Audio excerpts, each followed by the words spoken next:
আচ্ছা main memory কোনটা কোনটা দেখি আপনাদের হার্ড ড্রাইভ নাকি র‍্যাম র‍্যাম মেইন মেমোরি বা প্রাইমারি মেমোরি আমাদের ক্ষেত্রে হচ্ছে র‍্যাম তো আমরা প্রথম দিকে বলতেছিলাম অপারেটিং সিস্টেম কাজ করার জন্য প্রোগ্রামকে প্রসেসে কনভার্ট করে কিভাবে করে যেটা এক্সিকিউটেবল ফাইল ছিল ওটা প্রথমে কিছু থাকে সেকেন্ডারি মেমোরি থাকে ওইটাকে আমরা কই নিয়ে আসি র‍্যামে নিয়ে আসি বা মেইন মেমোরিতে নিয়ে আসি দেন ওটাকে সাথে আমরা প্রসেস করি এবং প্রসেসের মধ্যে একটা কি ছিল পিসিবি ছিল না প্রসেস কন্ট্রোল ব্লক যেখানে কি থাকে প্রসেসের বিভিন্ন ইনফরমেশন থাকে সেখানে একটা লাইন ছিল প্রোগ্রাম কাউন্টার তো এটা কাজ কি বলছিলাম যে কত নাম্বার লাইন এক্সিকিউট হয়েছে ওইটা সে জানে জেনে রাখে যে কত নাম্বার লাইন এক্সিকিউট হয়েছে তো এটা কিভাবে স্টোর করে কেমনে এটা মনে রাখে যে এই জায়গাতেই র‍্যামের এই জায়গাতে প্রোগ্রামটা আছে বা প্রসেসটা আছে সেটা নিয়ে আসছে পড়াশোনা সেটা হচ্ছে মেমোরি ম্যানেজমেন্ট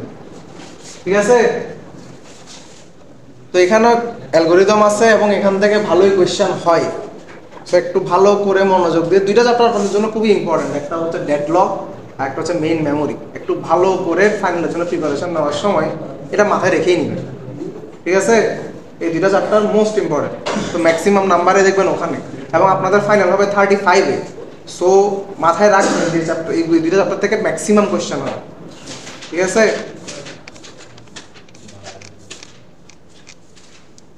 আচ্ছা এবার আসেন প্রথম আসে প্রোটেকশন অথবা memory protection need to ensure that process can access only those addresses in its address space protection বলতে এখানে বোঝাচ্ছে যে যে প্রসেস মেমোরির যেখানে আছে শুধুমাত্র অতটুকু অংশই সে অ্যাক্সেস করতে পারে যাতে সে এর বাইরের কোনো জায়গায় অ্যাক্সেস করতে না পারে না হলে ওই যে সার্কুলার ওয়েট বা সেরকম যে প্রবলেমগুলো আমরা পড়ে আসছি সেগুলো ক্রিয়েট হতে পারে তো প্রথম প্রিকশন হচ্ছে যতটুক তাকে অ্যালোকেট করা হয়েছে শুধুমাত্র অতটুক পোরশনে সে বুঝতে পারবে সার্চ করতে পারবে বা অ্যাক্সেস করতে পারবে এই জিনিসটাকে বলা হয় প্রোটেকশন অর্থাৎ ওইটার জন্য অ্যাক্সেসেবল জায়গা হচ্ছে শুধু এর বাইরে না we can provide this protection by using a pair of base and limit register এখানে দুইটা রেজিস্টার পড়বেন সব সময় পড়বেন এখানে যাই করবেন দুইটা রেজিস্টারের উপরেই পড়বে একটা বেস আর একটা লিমিট একটা বেস আর একটা লিমিট এখন জিনিসটা কি বেস মানে হচ্ছে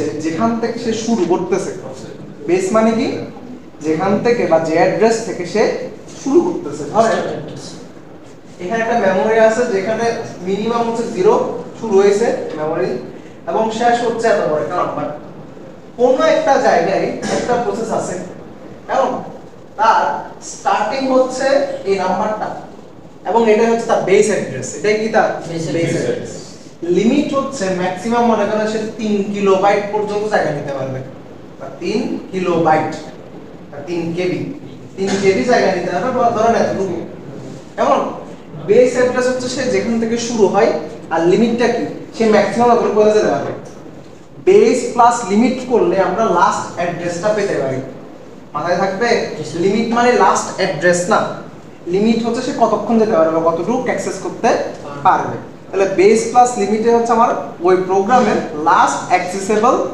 যে অ্যাড্রেসটা আছে ওইটা ঠিক আছে মাথায় থাকবে জিনিসটা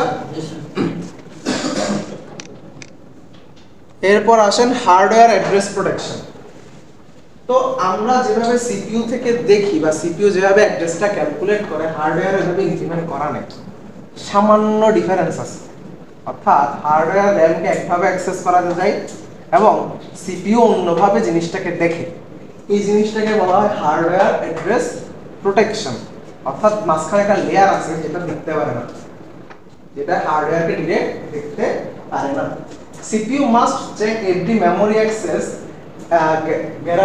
generated in user mode to be sure it is between base and limit for that user. তো হার্ডওয়্যার লেভেলে চেক করার জন্য এই তো পাঠাই দিয়েছে একটা অ্যাড্রেস মনে করেন CPU তো জাস্ট বলে যে আমি এই অ্যাড্রেসে ডেটা আমার লাগবে হার্ডওয়্যার লেভেলে গিয়ে চেক করবে যে ওই লিমিটে এবং বেসের মধ্যে আছে কিনা যদি এর বাইরে যায় তাকে কি বলে দেবে তুমি এখানে অ্যাক্সেসেবল না, তুমি এটা অ্যাক্সেস করতে পারবে না, এরকম সে একটা লিমিট সেট করে দেয় এবং এটা হার্ডওয়্যার অ্যাড্রেস প্রোটেকশন এভাবে কাজ করে। The instruction to loading the base and limit registers are privileged, অর্থাৎ সেটা একটা নির্দিষ্ট প্রোগ্রাম দ্বারা অ্যাক্সেস করা যায়, অ্যাক্সেস করতে পারে, অন্য কেউ অ্যাক্সেস করতে পারে না এবং শুধু সেটা হার্ডওয়্যার লেভেলেই পসিবল, আমরা সফটওয়্যার লেভেল থেকে সেটা দেখতে পারি। ঠিক আছে, এই প্রোটেকশনটা হচ্ছে যাতে হার্ডওয়্যার অ্যাড্রেস লিমিট করে না যায় বা ক্রস করে না চলে যায়, এটার কারণে। এবার আসেন অ্যাড্রেস বাইন্ডিং।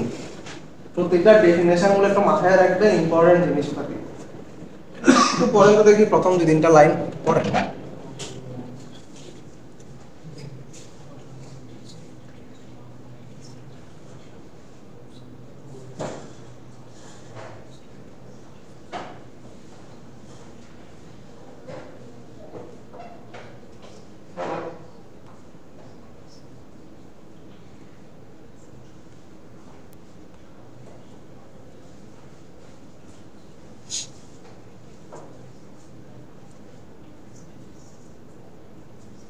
প্রথম লাইনটা আশা করি আমি প্রথমে যে শুরুতে যে কথাটা বলছি ছিল সেকেন্ডারি মেমোরিতে আনতে হবে কোথায়, মেইন মেমোরি।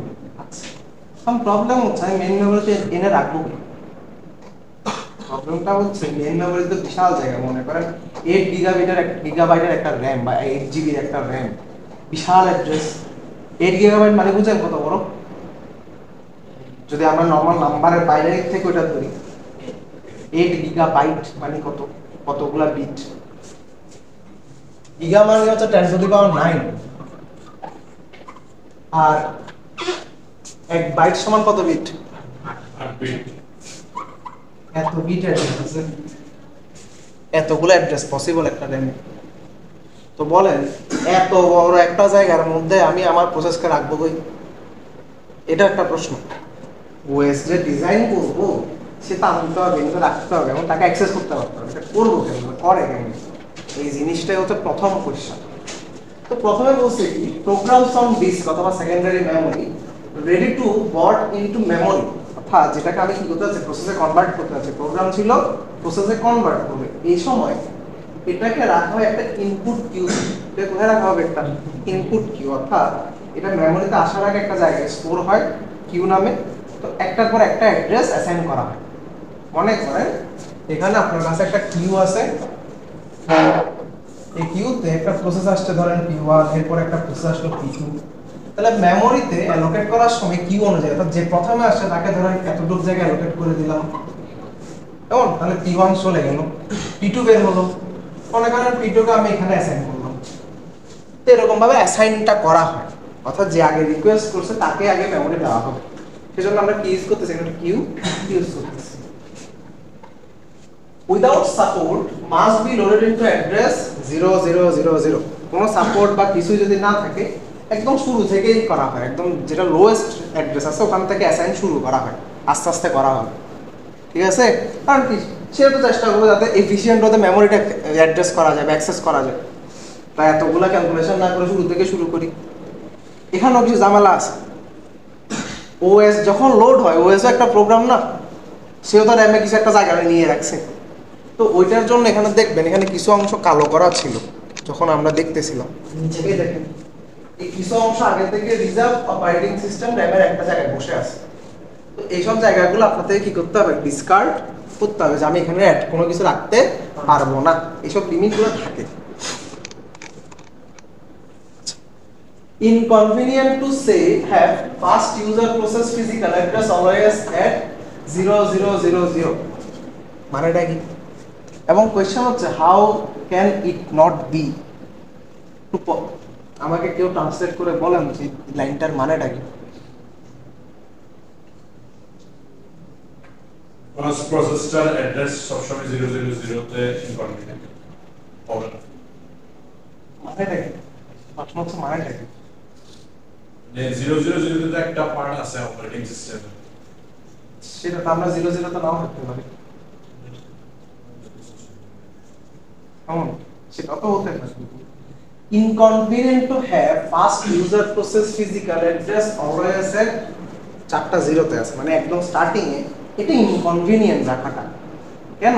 অনেক সময় হতে পারে ওই জায়গাটা কেউ আগে থেকে দখল করে বসে আছে, ওইটা যে ফাস্ট প্রসেসড হবে। আমার মনে করেন কম্পিউটার চালু করলাম, কিছু অলরেডি প্রসেস থাকে না, স্টার্ট আপ প্রসেস, আপনার চালু হওয়া মাত্র কিছু, যেমন মনে করেন উইন্ডোজের মধ্যে কি হতে পারে, ধরেন অব্রো কিবোর্ড আছে, তারপরে যে বিজয় বায়ানো আছে, এরকম অনেকগুলো সফটওয়্যার আছে, স্টার্ট হয়ে যায়, সেগুলো প্রসেসগুলো নিতেছে। তারপর হচ্ছে আমি প্রথম যে বললাম, স্যার যে কথাটা বললেন, যে অপারেটিং সিস্টেম নিজে একটা কিছু দখল করে বসে আছে, কিছু ফ্র্যাগমেন্ট একটা জায়গায় থাকে।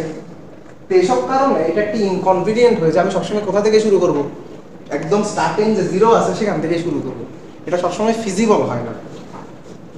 Address represented in different ways at different stages of programs life. এই কারণে কিছু এক্সট্রা দেখবেন সামনে কিছু অ্যালগরিদম আছে, কিভাবে অ্যাসাইন করা হয়, কিভাবে ওই অ্যাড্রেসগুলোকে খুঁজে বের করা হয়, এরকম কিছু জিনিসপাতি আছে সামনে দেখবেন। এটা র্যান্ডমলি অ্যাসাইন করা হয় এবং এমনভাবে অ্যাসাইন করা হয় যাতে যে কোনো প্রোগ্রামের ক্ষেত্রে খুঁজে পাওয়া ইজি হয়, ওইভাবে অ্যাসাইন করা হবে, কেমন? কিন্তু আমরা সবসময় কিছু শুরু করবো না, একদম যে লো লেভেল 000 তো ওখান থেকে আমরা স্টার্ট করবো না, এটা ইনকনভিনিয়েন্ট আমার জন্য। ওই যে শুরু কয়েকটা কাহিনীর জন্য। এরপরে আসেন, প্রথমটা হচ্ছে source code addresses usually symbolic. Source code যেখানে থাকে বা র্যামের যে অংশটায় থাকে, একটা সিম্বলিক ওয়েতে আমরা প্রেজেন্ট করে থাকি। দুইটা কথা বলছিলাম, একটা হচ্ছে সিপিইউ একভাবে অ্যাড্রেসকে দেখে, ফিজিক্যালি অ্যাড্রেসটা অন্যভাবে রিপ্রেজেন্ট করা। তো আমরা যেটা সিপিইউ দেখতেছে সেটা হচ্ছে আমাদের জন্য প্রযোজ্য, আমরা সেটা নিয়ে কাজ করব। এই কারণে সিপিইউ যে অ্যাড্রেসটা ইউজ করে বা যেভাবে ইউজ করে সেটা হচ্ছে অনেকটা সিম্বলিক বা সিম্বল বেসিসে করা হয়, ঠিক আছে? সামনে দেখবেন আমি কি কথা বলতে, সামনে একটা এক্সপ্লেনেশন আছে। Compile code address bind to relocate addresses. এখানে একটা কম্পাইলেশন হয়, অর্থাৎ সিপিইউ যখন একটা রিকোয়েস্ট পাঠায় অ্যাড্রেসের জন্য, ওইটা ফিজিক্যাল অ্যাড্রেসের সাথে কার সাথে ম্যাপ করা সেটা খুঁজে বের করতে হয়। সামনে গিয়ে দেখবেন এই জিনিসটা, এই প্রসেসটাকে বলা হয় বাইন্ড করা। এটা কি বলে? বাইন্ড করা। অর্থাৎ সিপিইউ যে অ্যাড্রেসটা জেনারেট করতেছে এবং ফিজিক্যাল মেমোরিতে রিয়েল অ্যাড্রেস যেটা, এটার মাঝখানে একটা ম্যাপ আছে, এটাকে প্রসেসটাকে বলা হচ্ছে বাইন্ড করা, লিংক আপ করা। বাইন্ড করা বা লিংক আপ করা। Linker or loader will bind relocatable addresses to absolute addresses. ওই যে বললাম বাইন্ড করে, এটাকে লিংকার বা লোডার বলা হয়। তো এরা ফিজিক্যাল অ্যাড্রেসগুলোকে খুঁজে বের করে। অ্যাবসলিউট অ্যাড্রেস মানে ফিজিক্যাল অ্যাড্রেস, অর্থাৎ যেটা সত্যি। Each binding maps one address space to another. এখানে সবসময় ইউনিক হতে হবে, যে পেয়ারটা থাকবে এটা কি থাকবে, ইউনিক থাকবে। অর্থাৎ একটা অ্যাড্রেসের জন্য ম্যাপিংটা একটাই হবে, অন্যটা পাওয়া যাবে না, না হলে সমস্যা হওয়া শুরু করবে না। মনে করেন একই অ্যাড্রেসের জন্য দুইটা বাইন্ড পাওয়া গেল বা দুইটা মেমোরি মানে ম্যাপ পাওয়া গেল, সে কই যাবে? অ্যাম্বিগুইটি সৃষ্টি করবে না ওই প্রসেসে গিয়ে? মনে করেন আপনার কাছে একটা অ্যাড্রেস আছে 1000, তার সাথে আমি দুইটাকে ম্যাপ করে দিলাম। একটা বললাম হচ্ছে ধরেন এরকম একটা অ্যাড্রেস, আর একটাকে দিলাম এরকম একটা অ্যাড্রেস। এখন যখন প্রসেসকে বলবে যে আমার 1000 অ্যাড্রেসের ডেটাটা আমাকে পাঠাও, সিপিইউ বলল, সে কাকে বুঝবে? সমস্যা না? এটা অ্যাম্বিগুইটি ক্রিয়েট করে। এটা না করার জন্য এটা বলছে each binding maps one address space to another. One to one mapping হয়, বলতে গেলে কোন রকমের ম্যাপিং হবে? ওয়ান টু ওয়ান ম্যাপিং হবে। এবার আসেন binding of instruction and data to memory. তো আমাদের যে মেইন মেমোরি আছে এটা দুই কাজ ইউজ হয়। একটা হচ্ছে আপনার যে কোডগুলো আছে ওটা নিজে একটা অংশ দখল করবে, আর একটা হচ্ছে এর বিভিন্ন ভেরিয়েবল নিয়ে কাজ করে না, ভেরিয়েবল, অ্যারে, তারপর হচ্ছে অনেক সময় ফাইল নিয়ে কাজ করে, এগুলো তো মেমোরিতে থাকবে। তাহলে একটা হচ্ছে সে নিজে সোর্স কোড নিজে বা ইনস্ট্রাকশনগুলো নিজে, সেকেন্ড হচ্ছে ডেটা, সে যেটা ডেটা নিয়ে কাজ করবে। এই দুইটা জিনিস আমাদেরকে কি করতে হবে? বাইন্ড করতে হবে বা ম্যাপ করতে হবে। কিভাবে করে? Address binding of instruction and data to memory addresses can happen in 3 different stages. এই যে ডেটা এবং ইনস্ট্রাকশন যেভাবে মেমোরিতে রাখা হবে বা ইউজ করা হবে সেটা 3 স্টেজে ঘটতে পারে। প্রথম স্টেজটা কি?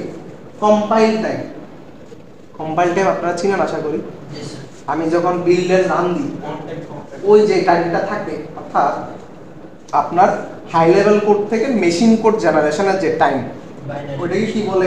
কম্পাইল টাইম বলা হয়।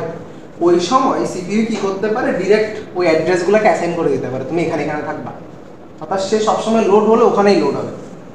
একটা হতে পারে সেটা।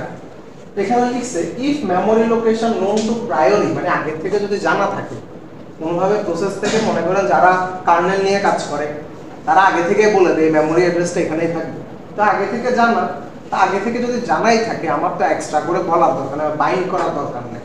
তো আমি যদি আগে থেকেই জানি সে absolute port can be generated এবং সেটা আমরা কি করতে হয়, তাকে অ্যাসাইন করে দিতে হবে। তো তুমি লোড হলে এখানেই লোড হবে, যেমন বায়োস সিস্টেম, অপারেটিং সিস্টেম, এগুলো লোড হওয়ার সময় স্পেসিফিক জায়গাতেই লোড হয়, কারণ এটা আগে থেকেই জানা।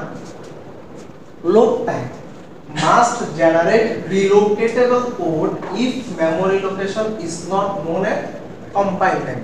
আমরা যেগুলো প্রোগ্রাম বানাই সেখানে কোনো মেমোরি অ্যাড্রেস আমরা কখনো বলে দিই তুমি এখান থেকে স্টার্ট হও, কখনো তো বলি না। তো এটা স্টার্ট হয় কেমনে, এটাকে লোড টাইমের সময় কোনো একটা স্পেসিফিক মেমোরি অ্যাড্রেস বা কোনো একটা র্যান্ডম মেমোরি অ্যাড্রেস তাকে অ্যাসাইন করা হবে এবং সেটা কি হবে, রিলোকেটেবল, অর্থাৎ বারবার কি করা যাবে, চেঞ্জ করা যাবে। কারণ কি আপনি একবার অফ করে দিয়েছেন আবার চালু করছেন, সেম জায়গায় তার ওপেন হবে না, এটা অন্য একটা জায়গায় চলে যাবে। এই যে রিলোকেটেবিলিটি এটা লোড টাইমে পসিবল। কেমন? আর একটা এটা হচ্ছে এক্সিকিউশন টাইম। লোড টাইম তো বুঝলাম, লোড টাইমের সময় আমি কি করে দিলাম, সেটা প্রসেসটা কোথায় লোড হবে বলে দিলাম। এক্সিকিউশন টাইমে কি possible, binding delayed until runtime if the process can be moved during its execution from one memory segment to another.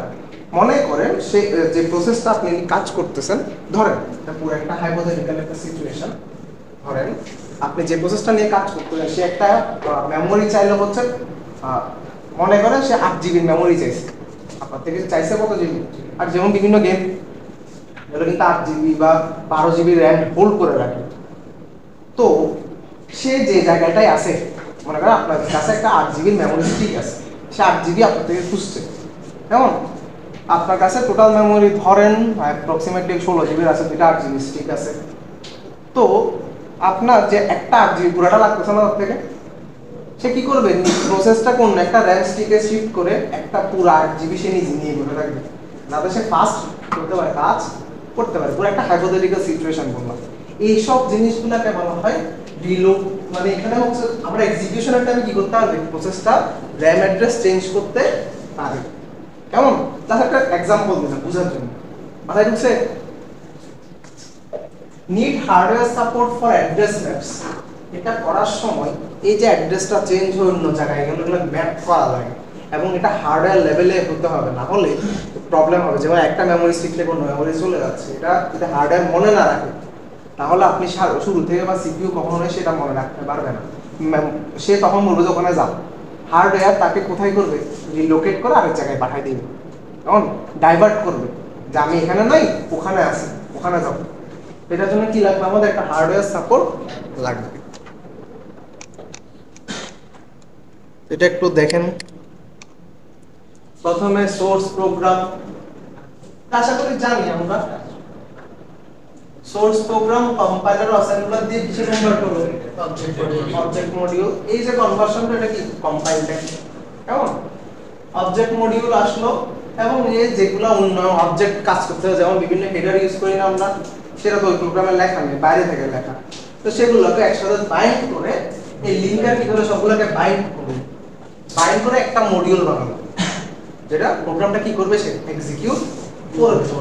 Say মডিউলটা load করলো এবং মডিউল লোড করার পর এই কিছু এপিআই কল করে না, যেমন মনে করেন প্রিন্টএফ ইউজ করার সময় সে কোন এপিআই কল করবে, রাইট এপিআই কল করবে না, ফাইল ওপেনের সময় ওপেনের এপিআই কল করবে, এগুলো ওপেন করবে তো, কারণ সে তো নিজে করতে পারে না, সিস্টেম কল করতে হয়।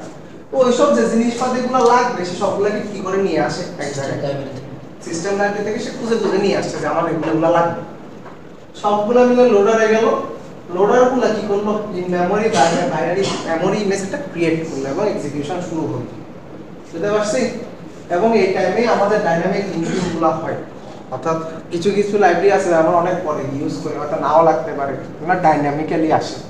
যেমন মনে করেন আপনি যদি লিঙ্ক লিস্ট ইউজ করেন, ডাইনামিক্যালি অ্যালোকেশন হয়। তারপর ধরেন আপনি চাচ্ছেন হচ্ছে স্ট্যাক বা হিপ ইউজ করতে, তখন ডাইনামিক্যালি অ্যালোকেট হবে, ইত্যাদি জিনিস। ঠিক আছে, এরপরে আসি এবার আসেন যেটা আসলে আপনাদের পরীক্ষার জন্য important, logical versus physical address space. আমি যে শুরুতে বললাম যে সিপিইউ একভাবে অ্যাড্রেসকে দেখে বা মেমোরিকে দেখে, আর মেমোরি নিজ অন্যভাবে ডিজাইন করা। এই যে সিপিইউ যেভাবে একটা মেমোরিকে নিজের মতো করে দেখে তাকে বলা হয় লজিক্যাল অ্যাড্রেস স্পেস। সিপিইউ যেভাবে মেমোরিকে মনে রাখে সেটা হচ্ছে লজিক্যাল স্পেস। এবং আসলে ফিজিক্যালি বা হার্ডওয়্যার লেভেলে যেভাবে ইমপ্লিমেন্ট সেটা হচ্ছে ফিজিক্যাল অ্যাড্রেস। বুঝতে পারছি? এই দুটো জিনিস একটু মাথায় ঢুকান। লজিক্যাল অ্যাড্রেস কোনটা? যেটা সিপিইউ দেখে, যেটা সিপিইউ মনে করে যে হয়তো এরকম হতে পারে। আর হার্ডওয়্যার লেভেলে যেভাবে ইমপ্লিমেন্ট করা সেটা হচ্ছে ফিজিক্যাল অ্যাড্রেস। এমন একটু পরে মিলান আমি যেটা বলছি মিলছে কিনা। The concept of a logical address space that is bound to a separate physical address space is central to proper memory management. অর্থাৎ এই দুটো অ্যাড্রেসই ইম্পর্টেন্ট। এই দুটো অ্যাড্রেসই ইম্পর্টেন্ট যাতে ইজিলি মেমোরিকে কি করা যায়, লোকেট করা যায়, বা আমরা তাকে অ্যাক্সেস করতে পারি। না হলে ফিজিক্যাল মেমোরি অ্যাড্রেস বিশাল, সিপিইউ তো অত বড় মেমোরি অ্যাড্রেস ক্যালকুলেটই করা লাগে, তাহলে তার থেকে অনেক ঝামেলা হবে। এই কারণে লজিক্যালি মেমোরি অ্যাড্রেসটা একটু ছোট করে দেখানো হয় যাতে সে ইজিলি রিকোয়েস্ট করতে পারে বা তাকে ক্যালকুলেশনে টাইম না লাগে। কেমন? প্রথম আসেন logical address generated by CPU also referred to as a virtual address. এটা কোনো রিয়েল অ্যাড্রেস না। সিপিইউ যেটা জেনারেট করে সেটা কখনোই কি না, রিয়েল অ্যাড্রেস না, সেজন্য এটা একটা ভার্চুয়াল অ্যাড্রেস। এবং সেটার সাথে আমরা একটা লিঙ্কার বললাম না, লিঙ্কার লোডার, ওরা এই লজিক্যাল অ্যাড্রেসের সাথে ফিজিক্যাল অ্যাড্রেসের লিংক করে রাখে বা ম্যাপ করে, যার মাধ্যমে ইজিলি অ্যাক্সেসেবল হয়। ঠিক আছে? তাহলে ফিজিক্যাল অ্যাড্রেস কি? Address seen by the memory unit, অর্থাৎ হার্ডওয়্যার লেভেলে যেটা অ্যাড্রেস সেটা হচ্ছে ফিজিক্যাল অ্যাড্রেস। দুইটাই ডেফিনেশন ইম্পর্টেন্ট, একটু মাথায় রাখবেন। Logical and physical addresses are the same in compile time and load time address binding schemes. অর্থাৎ আমরা যে কয়েকটা টাইম করে আসলাম না, প্রথমটা কি ছিল? কম্পাইল টাইম ছিল, তারপরটা এক্সিকিউশন, তারপর হচ্ছে একটা হচ্ছে লোড টাইম। তো বলতেছে যে লজিক্যাল এবং ফিজিক্যাল অ্যাড্রেসটা কম্পাইল টাইম এবং লোড টাইমে সেম। কম্পাইল টাইম এবং লোড টাইমে কি থাকে? সেম থাকে। এক্সিকিউশন টাইমে গিয়ে চেঞ্জ হয়। কেমন? প্রথম দিকে যখন কম্পাইল টাইম বা লোকাল টাইমে হয় এই অ্যাড্রেস বাইন্ডিং স্ট্রিমটা কি থাকে? সেমই থাকে। পরে গিয়ে চেঞ্জ, যখন এক্সিকিউশন শুরু হবে তখন গিয়ে চেঞ্জটা হয়। Logical address space is the set of all logical address generated by the program. তাহলে আমরা শুরুতে বললাম একটা ভার্চুয়াল, যেটা কি জেনারেট করবে? সিপিইউ জেনারেট করে। সেটা ফিজিক্যালি কোনো ভ্যালু নাই, মানে ফিজিক্যালি তার কোনো মানে কি বলতাম, এক্সিস্টেন্সই নাই। Physical memory address কোনটা? is a set of all physical addresses generated by a program, যেটা আসলে কি আছে মেমোরি ইউনিটে আছে বা আমরা খুঁজে পেতে পারি। এবার আসেন এটা যে কাজটা করে তাকে বলা হয় মেমোরি ম্যানেজমেন্ট ইউনিট বা এমএমইউ। লজিক্যাল অ্যাড্রেসের সাথে ফিজিক্যাল অ্যাড্রেসের যে ম্যাপিংটা হয়, সে যে ম্যানেজমেন্টটা করে বা যে ইউনিটটা করে তার নাম হচ্ছে মেমোরি ম্যানেজমেন্ট ইউনিট। আমাদের ক্ষেত্রে যে লিঙ্কারটা সেটা কি? এমএমইউ। এটার কাজ কি? সিপিইউ একটা লজিক্যাল অ্যাড্রেস বা ভার্চুয়াল অ্যাড্রেস জেনারেট করবে, সেটা সে রিসিভ করে ফিজিক্যাল অ্যাড্রেসে কনভার্ট করবে এবং ফিজিক্যাল অ্যাড্রেস থেকে বা মেমোরি থেকে ডেটাটা ফেচ করবে। ঠিক আছে? এই কাজটা হচ্ছে এমএমইউ করে থাকে। এর অনেকগুলো মেথড আছে এবং এগুলা এই চ্যাপ্টারে পুরোটাই হচ্ছে এটা নিয়ে পড়াশোনা।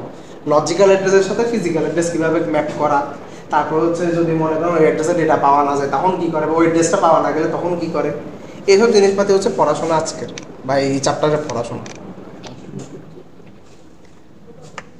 মেমোরি ম্যানেজমেন্ট ইউনিট একটু পড়েন, প্রথম দিকে একটু পড়েন।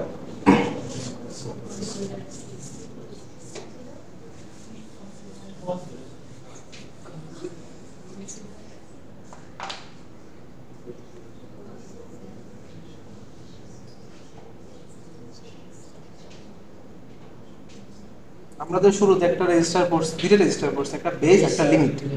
বেসটাকে এখন নাম দিচ্ছে কি? Relocation register. এরপর the value in the relocation register is added to every address generated by a user program at all time to send to memory. তো মনে করেন আমার যে এমএমইউটা আছে মাঝখানে,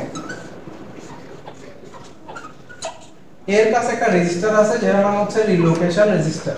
কেমন? আমি আরআর দিয়ে প্রকাশ করতেছি। যে কোনো একটা প্রসেস ধরেন সিপিইউর কাছে আসছে, যে কোনো একটা প্রসেস সিপিইউর কাছে আসছে, সে এক্সিকিউশন শুরু করছে। কেমন? এই সিপিইউ একটা অ্যাড্রেস জেনারেট করলো, যে কোনো একটা অ্যাড্রেস জেনারেট করলো। ধরেন অ্যাড্রেসটা হচ্ছে 1001 ধরেন। কেমন? এটা সে পাঠাবে কার কাছে? তারপরে user program deals with logical address, it never sees the real physical address. এ সবসময় এরকম কোন একটা অ্যাড্রেস জেনারেট করবে, কিন্তু ফিজিক্যালি এর কোনো অস্তিত্বই নেই। ফিজিক্যালি এই অ্যাড্রেসের কোনো কি নাই, অস্তিত্ব নাই। সে কখনোই দেখে না এই পাশে কি আছে। সিপিইউ সবসময় এর সাথে কমিউনিকেট করে এবং এর পর্যন্তই সীমাবদ্ধ, এর কিছু জানে না। এ খুঁজতো জানে না, এই মেমোরিতে কিভাবে খুঁজতো এটাও সে জানে না। মেমোরি আরেক জায়গায় পড়ে আছে, যেটার সাথে কমিউনিকেশন শুধু করতে পারে এমনি। কারণ এই একমাত্র জিনিস যে কি করতে পারবে, আমাকে এই অ্যাড্রেসটা খুঁজে বের করে দিতে পারবে। Execution time binding occurs when reference is made to location in memory, logical address bound to physical address. আমরা যে পড়লাম যে তিন রকমের বাইন্ডিং আছে, যে একটা ছিল কি লোড টাইম এবং কম্পাইল টাইমে কি থাকে, সেম থাকে, এক্সিকিউশন টাইমে গিয়ে চেঞ্জ হয়। এই কারণে এটাকে বলা হয় সেজন্য এটাকে রিলোকেশন রেজিস্টার বলা হয়েছে। এবং এক্ষেত্রে এক্সিকিউশন টাইম বাইন্ডিং তখনই অকার করবে যখন কি হয়, কোন একটা রেফারেন্স হয়েছে। অর্থাৎ এই যে একটা মেমোরি সে অ্যাড্রেস জেনারেট করলো, এখন সে বললো যে অ্যাড্রেসের কিছু ডেটা আমাকে দাও, এটা একটা রেফারেন্স। এটাই যখন রেফারেন্সটা হয় তখনই এই এমএমইউটা এক্সিকিউট করে নিজের কাছে, এর আগে করবে না সে। তার কাছে যতক্ষণ পর্যন্ত অ্যাড্রেস না আসবে সে ততক্ষণ কোনো কিছু ক্যালকুলেট করবে না। এটাই হচ্ছে তার সত্য। ঠিক আছে, এবার আসেন সিম্পল একটা কাজ। Consider simple scheme which is generalization of the base register scheme. It is known as relocation register. The value in the relocation register is added to every address generated by user process at the time it is sent to the memory. Relocation register আমাদের জন্য কি base register যেটা ছিল, অর্থাৎ base register শুরুতে কি বলছিলাম, এর কাছে কি থাকে, যেখানে প্রসেসটা শুরু হয়েছে বা প্রসেসটা লোকেট করা আছে। কেমন? প্রথম অ্যাড্রেসটা যেখানে সে প্রসেসটা আছে, ধরেন সেই লোকেশনটা আমি বললাম হচ্ছে 1400 বা 14000 ধরেন, এরকম একটা বেস রেজিস্টার আছে। কেমন? তো বেস রেজিস্টারে এই অ্যাড্রেসটা হচ্ছে রিয়েলি ফিজিক্যাল অ্যাড্রেসে সে কই আছে। কেমন? সিপিইউ যখন ওই প্রসেসের কোনো একটা অ্যাড্রেস তাকে পাঠায়, সে কি করবে, এই অ্যাড্রেসের সাথে এটাকে যোগ করে। কি করবে? এই অ্যাড্রেসের সাথে এই রিলোকেশন অ্যাড্রেস বা রেজিস্টারে যে বা বেস রেজিস্টারে যে ভ্যালুটা আছে তার সাথে কি করবে, যোগ করবে। যোগ করলে মনে করেন 1001 যোগ করলে কত হলো, 5001। এটা একটা অ্যাড্রেস পেলো না? আচ্ছা, এটাই হচ্ছে ফিজিক্যাল অ্যাড্রেস। এই জিনিসটা কি ফিজিক্যাল অ্যাড্রেস। এখন সে চেক করে যে লিমিটের মধ্যে আছে কিনা। আমাদের একটা লিমিট রেজিস্টার ছিল না, যেখানে বলতো যে সে ম্যাক্সিমাম এতটুকু পর্যন্ত অ্যাক্সেস করতে পারবে। ওই অ্যাড্রেসটা যদি এই যে অ্যাড্রেসটা জেনারেট করলো সেটা যদি লিমিটের ভিতরে হয়, তাহলে আমি কি করবো, তাকে অ্যাক্সেস করতে দিব। তখন সেই মেমোরির কাছে বলে যে এই লোকেশনের ডেটাটা আমাকে পাঠাও। তখন সে কি করে, সিপিইউ কে ডেটাটা পাঠায়। ঠিক আছে, তাহলে এই অ্যাড্রেসটা কোনো ফিজিক্যাল অস্তিত্ব আছে তার? বলেন, এখানে এরকম কোনো অ্যাড্রেস পসিবল? পসিবল। অ্যাড্রেস হচ্ছে আসলে এটা, আসলে অ্যাড্রেস এটা এখানে দেখাচ্ছি।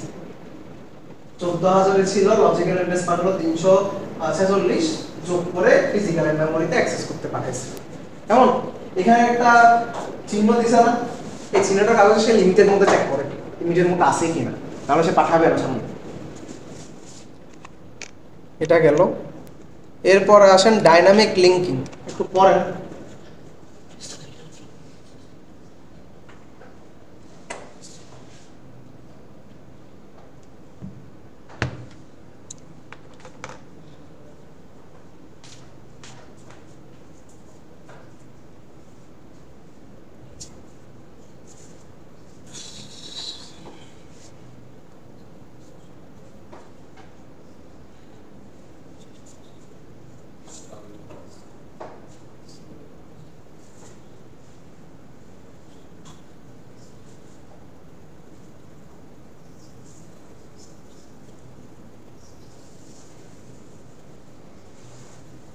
বুঝা যায় এই মাথার উপর দিয়ে রেখা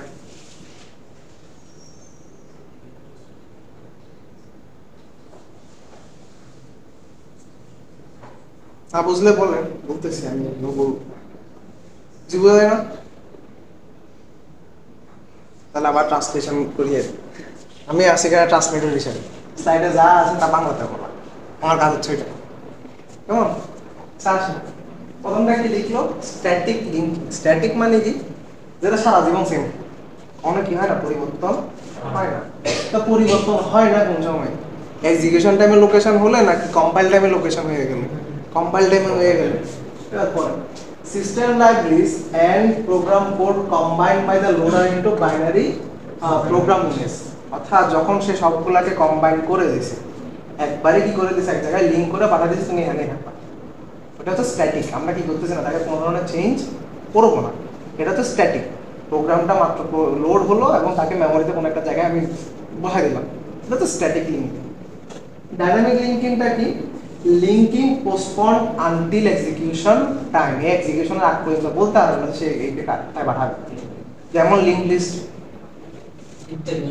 লিঙ্ক লিস্ট আমরা কি করতে পারি মাল্টিপল টাইম বাড়াতে পারি না নোট বাড়াতে পারি না মাল্টিপল নোট বাড়াতে পারি এডিট করতে পারি করতে তো পারি কেমন কিন্তু যে প্রোগ্রামে লিঙ্ক লিস্টটা লেখা আছে সেখানে আমার কোনো কিছু দরকার আছে সে কিছু জানে বা আমার কয়টা লিস্ট ক্রিয়েট হবে সামনে বা হবে না এটা কেউ জানে পসিবল না জানা এই জন্য এইসব লিঙ্কিং কখন হয় পরে এক্সিকিউশন টাইমে গিয়ে লিঙ্কিংটা হয় কিন্তু ওই প্রসেসটাকে যে আমরা মেমোরিতে বসালাম ওটা হচ্ছে স্ট্যাটিক ওটা বসা দিতে পারবো ঠিক আছে তো ডাইনামিক লিঙ্কিংটা কি linking postponed until execution time static হলে সে আগে ভাগে হয়ে যায় ডাইনামিক হলে এক্সিকিউশনের সময় হবে ঠিক আছে কষ্টটা বোঝা গেছে কেন হয় এবার আসেন স্মল পিস অফ কোড মনে করেন আর একটা প্রোগ্রাম মাল্টিপল ফাইল ইউজ করতেছে মাল্টিপল প্রসেস ইউজ করতেছে কেমন তো মাল্টিপল প্রসেস ইউজ করলে এক একটা প্রসেসের মধ্যে এক ধরনের কোড আছে ধরেন যে কোনো একটা কোড যেখানে খুবই ছোট বা যে প্রসেসটা খুবই ছোট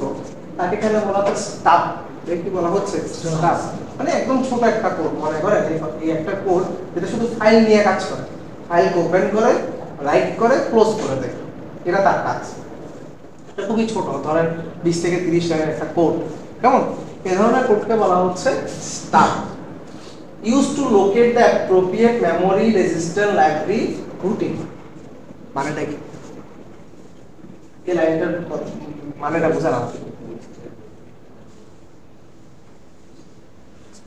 এই কোডটাই মেমোরিতে যেখানে এটা আছে ওখানে লোড করতে গেলে এটা সাব কেন করবে লিঙ্কারের কাজ আছে আর মেমোরিও আছে তো কাজ our it's a small piece of code used to locate the appropriate memory resident library of routine জিনিস memory resident মানে কি resident মানে এটা বল resident মানে কি resident বাংলা কি বসবাস করতেছে না এমন জায়গায় থাকতে হবে সোজা কথা বলতেছি রেসিডেন্ট মানে কি বসবাসকারী এমন কোন জায়গায় বাস করতেছে মেমোরি রেসিডেন্ট মানে কি তাহলে মেমোরিটা আছে মেমোরি রেসিডেন্ট মানে কি মেমোরিটা আছে তারপর লাইব্রেরি রুটিন এই যে বিভিন্ন সিস্টেম কল আছে না এগুলো কোনো না কোনো জায়গায় তো স্টোর করা কেমন এই স্টাফ হচ্ছে ওটা একটা কোড যে এই লাইব্রেরিগুলোকে খুঁজে খুঁজে বের করে মেমোরি কোথায় আছে যেমন ধরেন রাইট ওপেন এগুলো সিস্টেম কল না উইন্ডোজ এপিআই কল না এগুলো কোনো না কোনো জায়গায় আছে আগে বুঝতে পারলে লিংক করতে হবে না যে আমি ওকে এখন লাগবে আমি তো আমি জানি না সে কই আছে তাকে ইউজ করার জন্য ওই প্রোগ্রামটা কি করতে হবে খুঁজে বের করতে হবে এই স্টাফের কাজ হচ্ছে এটা সে সবাইরে খুঁজে না সে কি করে লাইব্রেরি রুটিন যেগুলো আমার লাগবে সিস্টেমের লাইব্রেরি সেগুলোকে খুঁজে বের করে ঠিক আছে staff replaces itself with the address of the routine staff হচ্ছে একটা রিপ্লেসেবল কোড অর্থাৎ সে কি করে ওই যে খুঁজে পেল না তার একটা নির্দিষ্ট অ্যাড্রেস আছে সে কি করে ওইটা দিয়ে জাস্ট কি করে রিপ্লেস করে দেয় অর্থাৎ স্টাফকে আমরা স্টাফকে কল করি অথবা এসটিইউবি যেটা আসলে কল করতেছি সিস্টেম কলের জন্য ও সিস্টেম কলটা এমন ভাবে রেফার করে যাতে মনে হয় যে ওর জায়গায় কি আছে এখন ওই সিস্টেম কল বা রাইট বা ওপেন সিস্টেম কলটা আছে ঠিক আছে তাতে লিংকটা তাড়াতাড়ি হয় আর তারপর operating system checks if routine is in process memory address if not in address space add to address space. অর্থাৎ ধরেন যে রুটিনটাকে সে কল করতে সেটা তার কাছে নাই, বা তার যে অ্যাড্রেসের লিমিটটা তার মধ্যে নাই, কিন্তু তার থেকে অ্যাড্রেস এটা লাগবে, যেমন রাইট একটা অপারেশন বা ওপেন একটা অপারেশন তার কাছে ছিল না, বা তার অ্যাড্রেস স্পেস যে আমি একটা লিমিট করে দিয়েছি এতটুকু অংশ তার মধ্যে নাই। তো অপারেটিং সিস্টেম কি করবে, ওকে টেনে ধরে এনে তার লিমিটের সাথে যোগ করে দেবে, বলে তুমি এখানেও কি করতে পারবে, অ্যাক্সেস করতে পারবে। ঠিক আছে, বুঝতে পারছি? Dynamic linking particularly useful for libraries. এরকম যে লাইব্রেরিগুলো কল হয় এগুলোর জন্য ডাইনামিক লিঙ্কিং গুলা দরকার। এই ডাইনামিক লিঙ্কিং কাজ করে একটা স্টাফ থাকে, তাকে বলে যে আমার একটা প্রসেস লাগবে, এটাকে খুঁজে বের করো। সে মেমোরিতে কই আছে খুঁজে বের করছে, স্টাফ নিজেকে ওই অ্যাড্রেস দ্বারা রিপ্লেস করে দিয়েছে, তাহলে ইজিলি কি করতে পারে, আমার প্রসেস ওই লাইব্রেরিকে কল করতে পারে। কিন্তু সমস্যা হচ্ছে ওই লাইব্রেরিটা কি না, তার অ্যাড্রেস স্পেসের অংশ না, বা সে যতটুকু লিমিটের মধ্যে অ্যাক্সেস করতে পারবে এটা তার মধ্যে পড়ে না। অপারেটিং সিস্টেম কাজ কি করবে, এখানে এসে যে অ্যাক্সেস করে দিবে, তুমি এখানেও কি করতে পারো, অ্যাক্সেস করতে পারবে। এই জিনিসটা অপারেটিং সিস্টেমের কাজ এই জায়গাটায়। বুঝতে পারছি ডাইনামিক লিঙ্কিং কিভাবে হয়, মাথায় ঢুকছে একটু করে। আমরা পুরাটাই কাহিনী হিসেবে বলতেছি, এটা অ্যাড্রেসে যখন কোডিং দেবে এটা বিশাল কোড, কোড দরকার নেই, কনসেপ্টটা বুঝছেন। বুঝতে পারছি এটা জিনিসটা, না বুঝলে বলেন আমি আবার রিপিট করতেছি। কোন অংশটা প্রথম থেকে আবার আসি। স্ট্যাটিক লিংকটা কি, কম্পাইল হওয়ার সময় আমি তারা বলে দিলাম তুমি এখানে থাকবা, কেমন?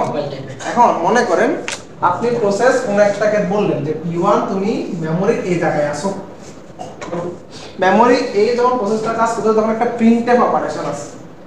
প্রিন্টএফ তো নিজে কাজ করতে পারে না, প্রিন্টএফ কাজ করার জন্য একটা সিস্টেম কল দরকার, যেটা হচ্ছে রাইট। কেমন? রাইটটা তার কাছে অ্যাক্সেসে নাই, কারণ তার মেমরি অ্যাড্রেস হচ্ছে এতটুকু। কেমন? যখন সে প্রিন্টএফ কে কল করলো যে স্যার আমাকে প্রিন্টএফটা দেন, তার কাছে একটা স্টাফ, অপারেটিং সিস্টেমের কাছে একটা স্টাফ আছে বা একটা স্মল পিস অফ কোড আছে যে খুঁজতে পারে লাইব্রেরিটা কই আছে। কেমন? সে এই প্রিন্টএফ এর জন্য স্টাফকে রিকোয়েস্টটা করলো যে তুমি আমাকে এটাকে খুঁজে দাও। সে মেমোরিতে খুঁজে পাইলো এই একটা জায়গায় রাইটের কোডটা আছে, বা প্রিন্টএফ করার জন্য যেটা লাগবে সেটা এই জায়গাটায় আছে। স্টাফ কি করবে, নিজেকে ওটা দ্বারা রিপ্লেস করবে। তাহলে মনে হবে কি প্রিন্টএফ কাকে কল করতেছে, রাইটকে কল করতেছে। কিন্তু সমস্যা হচ্ছে আমরা একটা পার্সোনাল লিমিট আছে, রাইট তো লিমিটের বাইরে না, এখন কিভাবে অ্যাক্সেস করবে? এটাই অপারেটিং সিস্টেম করে, যে লিংক করে দেয়। বুঝতে পারছি কনসেপ্টটা, বুঝছেন? অপারেটিং সিস্টেমের কাজ হচ্ছে এটাই জায়গায়, যে তুমি অ্যাক্সেস করতে পারতেছো না, আমি তোমাকে অ্যাক্সেসের সুবিধাটা দিয়ে দিই। ঠিক আছে? System also known as shared libraries. Shared কেন? এই রাইট অপারেশন শুধুমাত্র কে চালায়? মাল্টিপল প্রসেসে প্রিন্টএফ কল করতে পারে না। আপনার মাল্টিপল প্রোগ্রাম থাকতে পারে যারা প্রিন্টএফ কল করতেছে, স্ক্যানএফ কল করতেছে, এগুলো মাল্টিপল প্রোগ্রাম না? তো এগুলো একটা শেয়ার্ড জায়গায় থাকে যেখানে সবাই অ্যাক্সেস করতে পারে। এবং অপারেটিং সিস্টেমের কাজ হচ্ছে ডাইনামিক্যালি তাকে লিংক করে দেওয়া। কল করছি আমি তাকে লিংক করে দিই, বা ধরেন এমন একটা মেমোরি অ্যাড্রেস, বা ধরেন লিংক লিস্ট ক্রিয়েট করার সময় নিউ অ্যাড করতেছেন, নিউ একটা যখন নোট লাগবে তখন সে কি করবে, অ্যালোকেট করে দিবে এবং তার অ্যাড্রেসের সাথে লিংক করে দিবে। বুঝতে পারছি স্যার? এখন বুঝছেন? Consider applicability to patching system libraries versioning may be needed. এটা হচ্ছে অ্যাপ্লিকেশনটা কোথায়, যখন এরকম লাইব্রেরি আমাকে কি করতে হবে, ইউজ করতে হবে, সিস্টেম লাইব্রেরি ইউজ করতে হবে।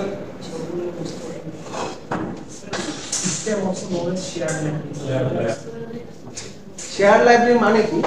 মনে করেন এই যে সিস্টেমের লাইব্রেরি, এটা সিস্টেম এপিআই না, ওএস এর মধ্যে লেখা না সব, ওএসটা কোন একটা মেমোরির কোন একটা জায়গায় স্টোর করা। আমার মাল্টিপল প্রসেস এই রাইটকে কল করতে পারে না, তাহলে এটা যদি শেয়ারেবল না হয় তাহলে আমি তাকে কল করতে পারবো, তাকে অ্যাক্সেস করতে পারবো? এই জিনিসটা এখানে বলছে যে এগুলো কি আছে, এগুলো সবগুলো শেয়ার্ড লাইব্রেরি, তো সবাই অ্যাক্সেস করতে পারবে। অর্থাৎ এমন একটা মেমোরির জায়গা, মেমোরির এমন একটা অংশ যেখানে যে কোনো প্রসেস কি করতে পারে, রিকোয়েস্ট করতে পারে, অ্যাক্সেস করতে পারে। বুঝতে পারছি? এবার আসেন কন্টিনিউয়াস অ্যালোকেশন। পরে তারপর আবার বাংলা করবো, আবার পরে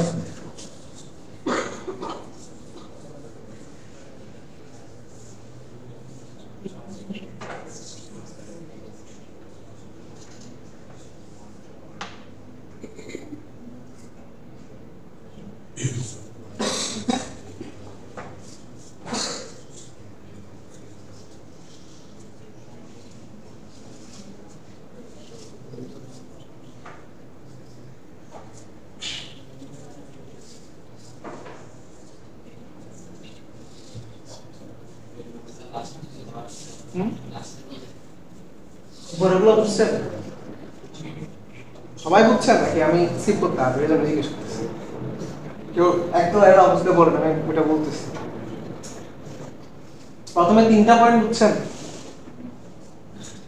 আমাদের একটা মেথডের নাম হচ্ছে কন্টিগুয়াস অ্যালোকেশন, একটা নাম, একটা অ্যালগরিদমের নাম, একটা প্রসেসের নাম। তো আমাদের মেইন মেমোরিকে মেইনলি 2 ভাগে ভাগ করা হয়। একটু যদি আমরা উপরে যাই, সেই জায়গাটায় দেখেন তারপর স্যার একটা জায়গায় কি আছে ওএসপি, আর বাকি জায়গায় কি আছে প্রসেসগুলো আছে। এই জিনিসটা নিচে বলছে যে আমরা 2টা ভাগে ভাগ করি। কয় ভাগে? 2 ভাগে ভাগ করা হয় মেইনলি। হয়ে গেল, 2 ভাগে ভাগ করা হয়।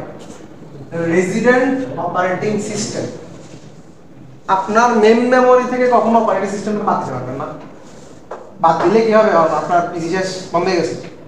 অপারেটিং সিস্টেমে আছে যে আপনার পিসি কি রাখে সবসময় জীবিত রাখে। আপনি প্রোগ্রাম চালু করবেন বা কম্পিউটার চালু করবেন, সঙ্গে সঙ্গে কি লোড হবে?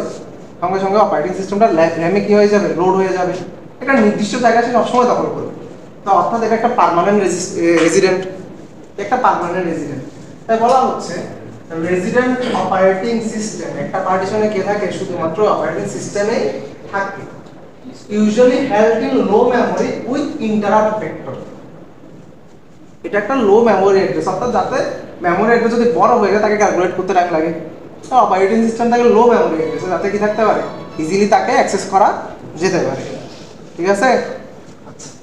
এখানে একটা ইন্টারাপ্ট ভেক্টর আছে, কারণ কি অপারেটিং সিস্টেম অনেক প্রসেস কি করতে পারে? ইন্টারাপ্ট করতে পারে যে আমার এখন এটা লাগবে, ওইটা দাও, বলতে পারেন। ইন্টারাপ্টের জন্য একটা ইন্টারাপ্ট পিন ছিল না মাইক্রোপ্রসেসরে, ওটার মাধ্যমে অপারেটিং সিস্টেমকে বলা যায় কেমন প্রিএমশন করার জন্য বা যে কোনো কাজে। তো তার সাথে একটা কি থাকবে? একটা ইন্টারাপ্ট ভেক্টর থাকবে, যে ইন্টারাপ্ট গুলো সে কি করবে? স্টোর করে রাখবে বা একটা লিস্ট রাখবে। কেমন? এরপরে আসেন user processes then held in high memory. যে অংশে অপারেটিং সিস্টেম আগে থেকেই আছে তা অন্য কোনো প্রসেস সেখানে বুঝতে পারবে? অ্যালোকেট তো করতে পারবে না। আমাদের ওই যে আমাদের ডেডলকে পড়ে আসছি যে একটা মেমোরি অ্যাড্রেস একজনের জন্য, এটা অন্য কেউ কি করতে পারবে? অ্যাক্সেস করতে পারবে না। তো যখন ওএস বসে আছে, বাকিটুকু জায়গায় কে বুঝতে পারবে? এই আমাদের বিভিন্ন প্রসেস আমরা যেগুলো রান করি, পিএসসি মিডিয়া প্লেয়ার বা এখন যে মনে করেন গুগল ক্রোম ওপেন করা আছে, এগুলো কি করতে পারবে? স্টে করতে পারবে। তাহলে একটা পার্টিশনে কে থাকবে? অপারেটিং সিস্টেম নিজে। আরেকটা পার্টিশনে কে থাকবে? আমার ইউজারের প্রসেসগুলো। Each process contained in single contiguous section of memory, অর্থাৎ সবগুলো প্রসেসকে একটা নির্দিষ্ট অ্যালোকেশন দেওয়া হয়। ধরেন আমি যদি একটা প্রসেসকে বলি, বা প্রসেস আমাকে বলে যে আমার 3 কেবি ডেটা অ্যাড্রেস লাগে বা 3 কেবি জায়গা লাগে, তাকে কন্টিনিউয়াস 3 কেবি দিবে, মাঝখানে ভাগে ভাগে দিবে না। বুঝতে পারছি? কারণ যদি ভাগে ভাগে দেওয়া হয়, মনে করেন ওখানে সিপিইউ একটা লজিক্যাল অ্যাড্রেস জেনারেট করছে, তাহলে বেস অ্যাড্রেস জেনারেট করলে আমরা ডিরেক্ট ওখানে চলে যেতে পারবো না। কিন্তু যদি ভাগে হয় বা সেকশনে হয়, তাহলে প্রতিটার জন্য ম্যাপ করা লাগবে না, সবগুলোর জন্য চেক করা লাগবে না, ঝামেলা না। এই কারণে বলতেছে যে এটা একটা ওয়ে হচ্ছে, তাকে আমরা কি দিব? একটা কন্টিগিউয়াস বা কন্টিনিউ করে এরকম একটা মেমোরি অ্যাড্রেস অ্যালোকেট করে দিব। বুঝতে পারছি? মানে একটা না একটা মেমোরি দিব তাকে, তাকে ভাগে ভাগে দিব না। আর মনে করেন এখানে 3 কেবি, উপরে গিয়ে 2 কেবি, এরকম যাতে না হয়, তাহলে অপারেটিং সিস্টেম নিজে পাগল হয়ে যাবে। ওই কারণে দেওয়া হয় না। বুঝতে পারছি? Relocation register used to protect user process from each other. এই যে আমার রিলোকেশন প্রসেস আছে, যে বেস রেজিস্টার গুলো আছে আমাদের, প্রতিটা বেস রেজিস্টার প্রতিটা প্রসেসকে আলাদা আলাদা বেস অ্যাড্রেস দিবে। এটার মাধ্যমে সে চেক করে হচ্ছে অন্য কারো লিমিটের মধ্যে সে ঢুকে যাচ্ছে কিনা। এবং এর মাধ্যমে সে বুঝতেও পারে যে আমি কি হবে না কখনো ওভারল্যাপ হবে না, সে নিজের মতো করে স্টোর করতে পারে। From changing operating system code end data, আমরা কি করবো না অপারেটিং সিস্টেমকে হাতও দিব না, ধরারও দরকার নেই। আমরা কি করবো, যেখানে আমার অ্যালোকেশন হওয়া দরকার অর্থাৎ হাই মেমোরি যেটা, ওখানে আমরা ইউজার প্রসেসকে রাখবো আলাদা আলাদা বেস অ্যাড্রেস দিয়ে, এবং লিমিটও যাতে ওই রকমই সেট করা থাকে। Base register contents value of smallest physical address. কিছুক্ষণ আগেই দেখছি একটা নির্দিষ্ট যেখান থেকে শুরু হয়েছে সেই অ্যাড্রেসটা শুধু সে কি করে রাখছে, স্টোর করে রাখছে, বাকি কিছু সে জানে না। Limit register contains range of logical address. Sir এটা মানে কি, ধরেন আমার যে বেস রেজিস্টার, আগে প্রবলেমটাই বলি, আমার বেস রেজিস্টারের অ্যাড্রেস আছে 14000, লিমিটের মধ্যে ধরেন তার হচ্ছে 2000, তাহলে এটা কি স্টার্টিং এন্ডিং অ্যাড্রেসটা কোথায় আছে, তাহলে এটা প্লাস এটা না, অর্থাৎ 16000 যে অ্যাড্রেস আছে ওখানে গিয়ে আমার প্রসেসটা কি হবে, এন্ড হবে। কেমন এই জিনিসটা এখানে বলছে limit register contains range of logical address, অর্থাৎ আমার সিপিইউ যতগুলো অ্যাড্রেস জেনারেট করতে পারবে এই প্রসেসের জন্য ম্যাক্সিমাম কয়টা হবে, 2000। ম্যাক্সিমাম অ্যাড্রেস কত হবে, 2000। মিনিমাম হবে 0, ম্যাক্সিমাম হবে কত, 2000। বুঝতে পারছি, এটাই লিমিট মিন করে, বা লিমিট রেজিস্টারের মান এটাকে ইন্ডিকেট করে থাকে, অর্থাৎ কতগুলা অ্যাড্রেস বা কতটুকু অ্যাড্রেস সে কি করতে পারবে, লজিক্যাল অ্যাড্রেস জেনারেট করতে পারবে। ঠিক আছে, এরপরে আসেন each logical address must be less than limit register. এটা তো বললাম, মনে করেন আমি সিপিইউ যদি 2001 ও যদি আমাকে বলে এটা দাও, সেটা লিমিট থেকে বেশি না, সে বলবে যে এটা তোমার অ্যাক্সেসেবল না, তুমি এখানে যেতে পারো না। এটা লিমিট রেজিস্টার কি করে দেয়, লিমিট করে দেয়। ঠিক আছে, ঠিক আছে, আসলে বুঝছেন, আপনাদের চেহারা দেখে মনে হয় না আসলে বুঝছেন এই জিনিসটা। এরপরে আসি, MMU maps logical address dynamically। সে কখনো স্ট্যাটিক ওয়েতে রাখে না, কারণ প্রতিবার একটা জেনারেট হবে, সে মুখস্থ করে বসে থাকবে, সে তো মুখস্থ করে না, প্রতিবার আসবে জেনারেট করবে, প্রতিবার আসবে জেনারেট করবে, তাই এটা ডাইনামিক। তাই এটা কি dynamic. Can then allow actions such as kernel code using transient and kernel changing size। এই ডাইনামিক হওয়ার কারণে আমরা যদি সাইজ চেঞ্জ হয় সে কি করতে পারে, হ্যান্ডেল করতে পারে। ঠিক আছে, এই দেখেন আমি যে কথাটা বললাম এটা এখানে লেখা আছে। আপনাদের যদি প্রশ্নে আসে যে কিভাবে লজিক্যাল অ্যাড্রেস এবং ফিজিক্যাল অ্যাড্রেস জেনারেট হয়, একটা ডায়াগ্রামের মাধ্যমে দেখান, এই ডায়াগ্রামটা দিবেন। একটা কোশ্চেন যে কিভাবে লজিক্যাল অ্যাড্রেস এবং ফিজিক্যাল অ্যাড্রেস জেনারেট হয়, এর প্রসেসটা একটু বলেন। আমি যেভাবে মুখে বললাম এটা স্টেপ বাই স্টেপ লিখবেন। কেমন, প্রথমে কি করবে, সিপিইউ একটা অ্যাড্রেস জেনারেট করবে, লজিক্যাল অ্যাড্রেস জেনারেট করলো, তার সাথে কাকে চেক করব, এই লিমিট রেজিস্টার আছে না, তার সাথে চেক হবে। এই দেখেন লিমিট রেজিস্টারের সাথে চেক করতেছে। কেমন, যদি বড় হয়, বড় হলে সে পাঠাবে নো, নো হয়ে কই চলে যাবে, অ্যাড্রেসিং এরর দেখাবে, আপনি এখানে যেতে পারবেন না।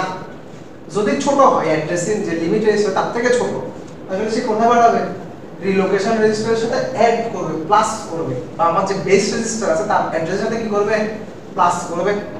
এটার মাধ্যমে আমরা কি পাবো, ফিজিক্যাল অ্যাড্রেস পাবো, এবং ওইটাই কই যাবে, মেমরি থেকে অ্যাক্সেস করতে যাবে। বুঝতে পারছি,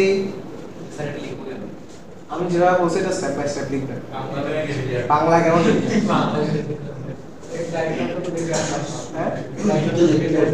হ্যাঁ এটা তো বললাম। স্টেপ 1 কি, CPU generates a logical address. Step 2 কি হবে, that logical address then checked upon limit register whether it is greater than limit or not.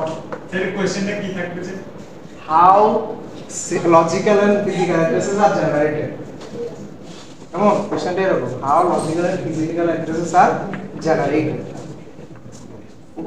Describe or explain with proper diagram. ডায়াগ্রামটা সহজ তো, এটা দিলে যেভাবে ফ্লোটা আছে সেভাবে বলে যাবেন। হ্যাঁ, ডায়াগ্রাম আগে করেছি। বুঝতে পারছি।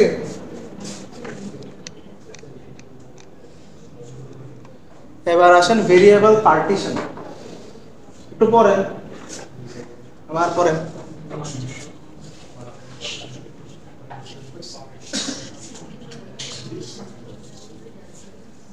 হ্যাঁ কোনো কোশ্চেন আছে? স্যার অ্যাপ্লিকেশনগুলোতে কিন্তু মনে হয় হেক্সাডেসিমাল থাকে। আমরা তো হেক্সাডেসিমাল দেখি, সেটা হেক্সাডেসিমাল কিছু বানায় না, সেটা সব বাইনারি, সিপিইউ বানায় বাইনারি। আমরা তো রিপ্রেজেন্ট করি আমাদের দেখার সুবিধার জন্য হেক্সাডেসিমাল, একটা ডেসিমাল। আসলে তো হেক্সাডেসিমাল তার থেকে নাই।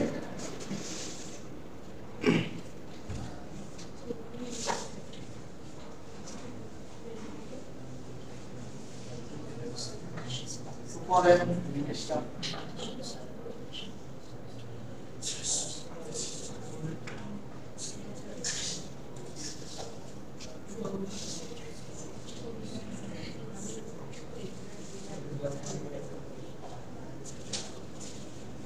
একটা ফিগারের সামান্য একটু মিস্টেক আছে, এই জিনিসটা উল্টা হয়েছে, তো মেমোরিটা উপরে হাই মেমোরিটা নিচে।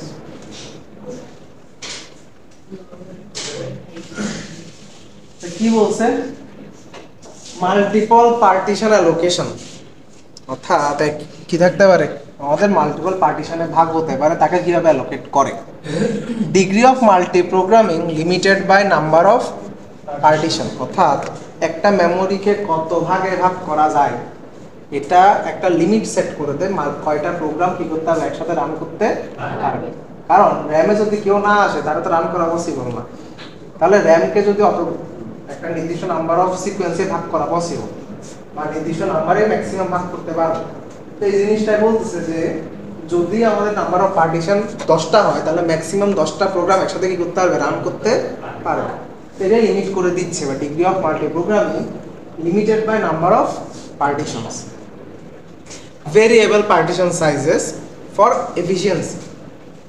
এখন মনে করেন আমার যে মেমোরি আছে, মনে করেন 8 GB মেমোরি, বিশাল মেমোরি, আমি তারে বললাম তোমার যদি ডিভিশন করতে হয়, তোমার সবসময় ডিভিশন 10 KB সাইজে হতে হবে। কত করে বলে দিলাম, 10 KB সাইজে হতে হবে, আমি ফিক্সড করে রাখছি। এখন যদি কোনো প্রসেস আছে তার থেকে বলে যে আমার 11 KB লাগবে, সেটা তাকে পার্টিশন করতে দিবে না, হবে না। সেই জন্য আসছে হচ্ছে ভেরিয়েবল পার্টিশনিং সাইজ, অর্থাৎ তুমি নিজের মতো রিকোয়েস্ট করতে পারবে। তোমার 11 KB লাগলে তুমি 11 KB নাও, তোমার যদি 1 GB লাগে 1 GB নাও।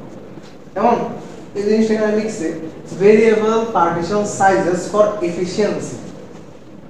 এফিশিয়েন্ট ওয়েতে আমরা মেমোরিকে অ্যাক্সেস করার জন্য এই অ্যালোকেশনটা কোনটা, পার্টিশনটা কি রকমের হয়, ভেরিয়েবল সাইজের হয়ে থাকে, স্ট্যাটিক হয় না। আসলে কি হয়, চেঞ্জেবল হতে পারে, ওই নিজের মতো করে অ্যালোকেট করতে হবে। এখানে দেখেন প্রসেস টাইম নিচে দুটো জায়গায়, এই নিচে তো একটা জায়গা, এটা হচ্ছে ভেরিয়েবল সাইজ। এরপরে আসেন whole, block of available memory or holes of various sizes scattered throughout the memory. দেখেন লাস্ট টাইম ইমেজেস জায়গা দেখেন, প্রসেস এক শেষ হয়ে গেছে, একটা কাজ আছে, প্রসেসর দিয়ে গেছে, আচ্ছা গেছে, জায়গাটা খালি না, তো জায়গাটা খালি, একটা নতুন প্রসেস আসলে প্রসেস নাই, তাকে কি করে দিলাম, তাকে বসাই দিলাম তুমি এটা অ্যালোকেট করতে পারো বা ইউজ করতে পারো, বাকিটুকু শেষ। এই দুইটা জায়গা খালি গেছে না, এই যে স্ক্যাটার্ড ওয়েতে মেমোরি রয়ে যাচ্ছে এটাকে বলা হয় হোল। যেমন আপনারা সেমিকন্ডাক্টর পড়ছেন না, পিএন ডায়োড পড়ছেন না, পিএনপি ট্রানজিস্টর পড়ছেন না, এখানে হোল এবং ইলেকট্রনের একটা কনসেপ্ট ছিল না।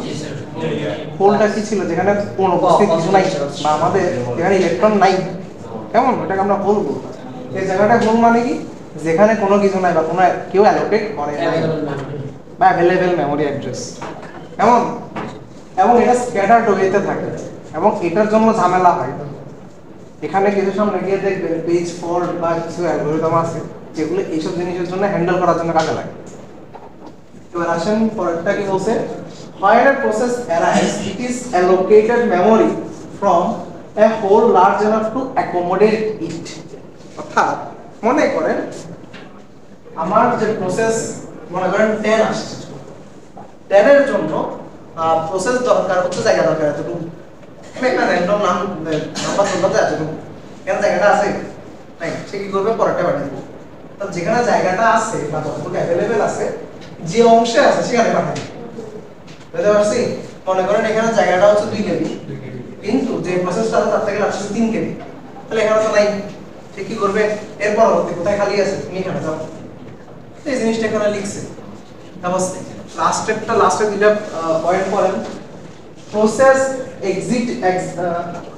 exiting fields its partition অর্থাৎ যখন চলে যায় সে কি করে যায় খালি করে যায় বা ফ্রি করে দিয়ে যায় adjacent free partition combined এরকম মনে করেন প্রসেস 9 ও চলে গেছে তাহলে পুরোটা জায়গা খালি যাবে না এই তখন ফ্রি মেমোরির জন্য কি করবে পুরোটাই হলো এখন পুরোটাই ফ্রি এতক্ষণ আগে চাঙ্কে ছিল ছোট ছোট অংশে ছিল যখন মাঝখানের অংশটাও চলে গেছে মাঝখানের প্রসেসটাও চলে গেছে সবগুলা কম্বাইন করে বললো যে আমার এত কেবি জায়গা কি আছে ফ্রি আছে এবং নতুন প্রোগ্রাম আসলে সেখানে আমি কি করতে হবে অ্যালোকেট করতে অপারেটিং সিস্টেম মেইনটেইনস ইনফরমেশন অ্যাবাউট দুইটা জিনিস একটা হচ্ছে অ্যালোকেটেড আর একটা ফ্রি পার্টিশন কতটুকু অ্যালোকেট হয়েছে এবং কোথায় কোথায় গেছে ফ্রি কতটুকু আছে এবং কোথায় কোথায় আছে এই দুইটা জিনিস কি করে রাখে সেভ করে রাখে এরপর আসেন এর আশা করি নাম শুনে বোঝার কথা আমি যে উদাহরণটা দিছি এখানে আছে একটু পড়েন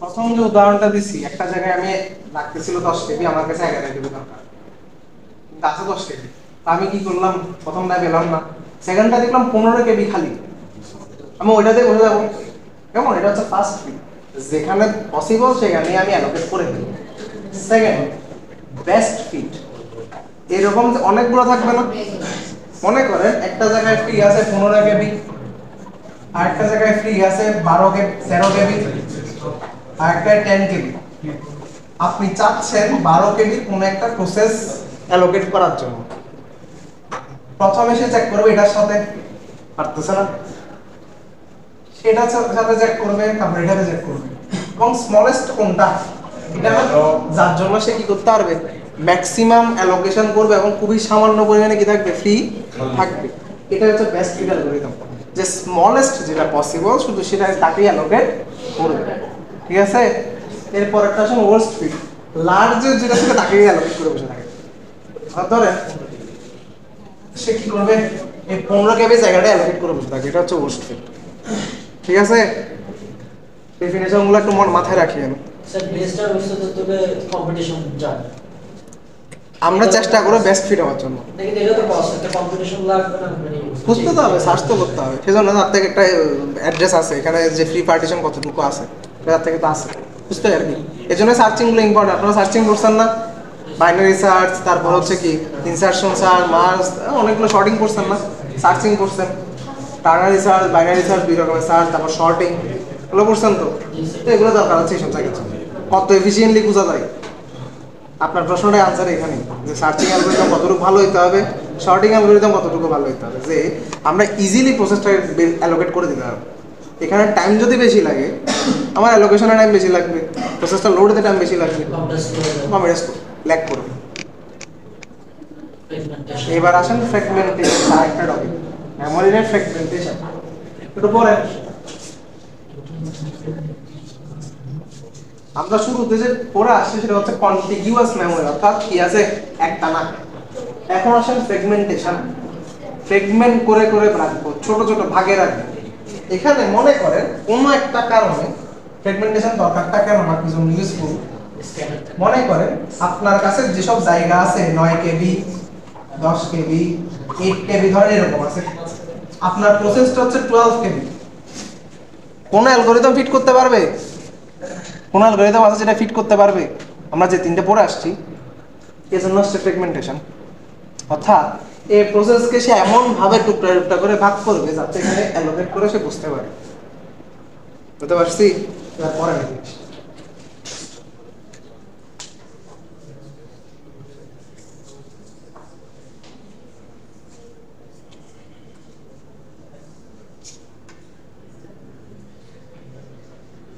ম্যাডাম আমি কোনো যোগ বলছি এখানে কোনো যোগ বলছি আসতেছেন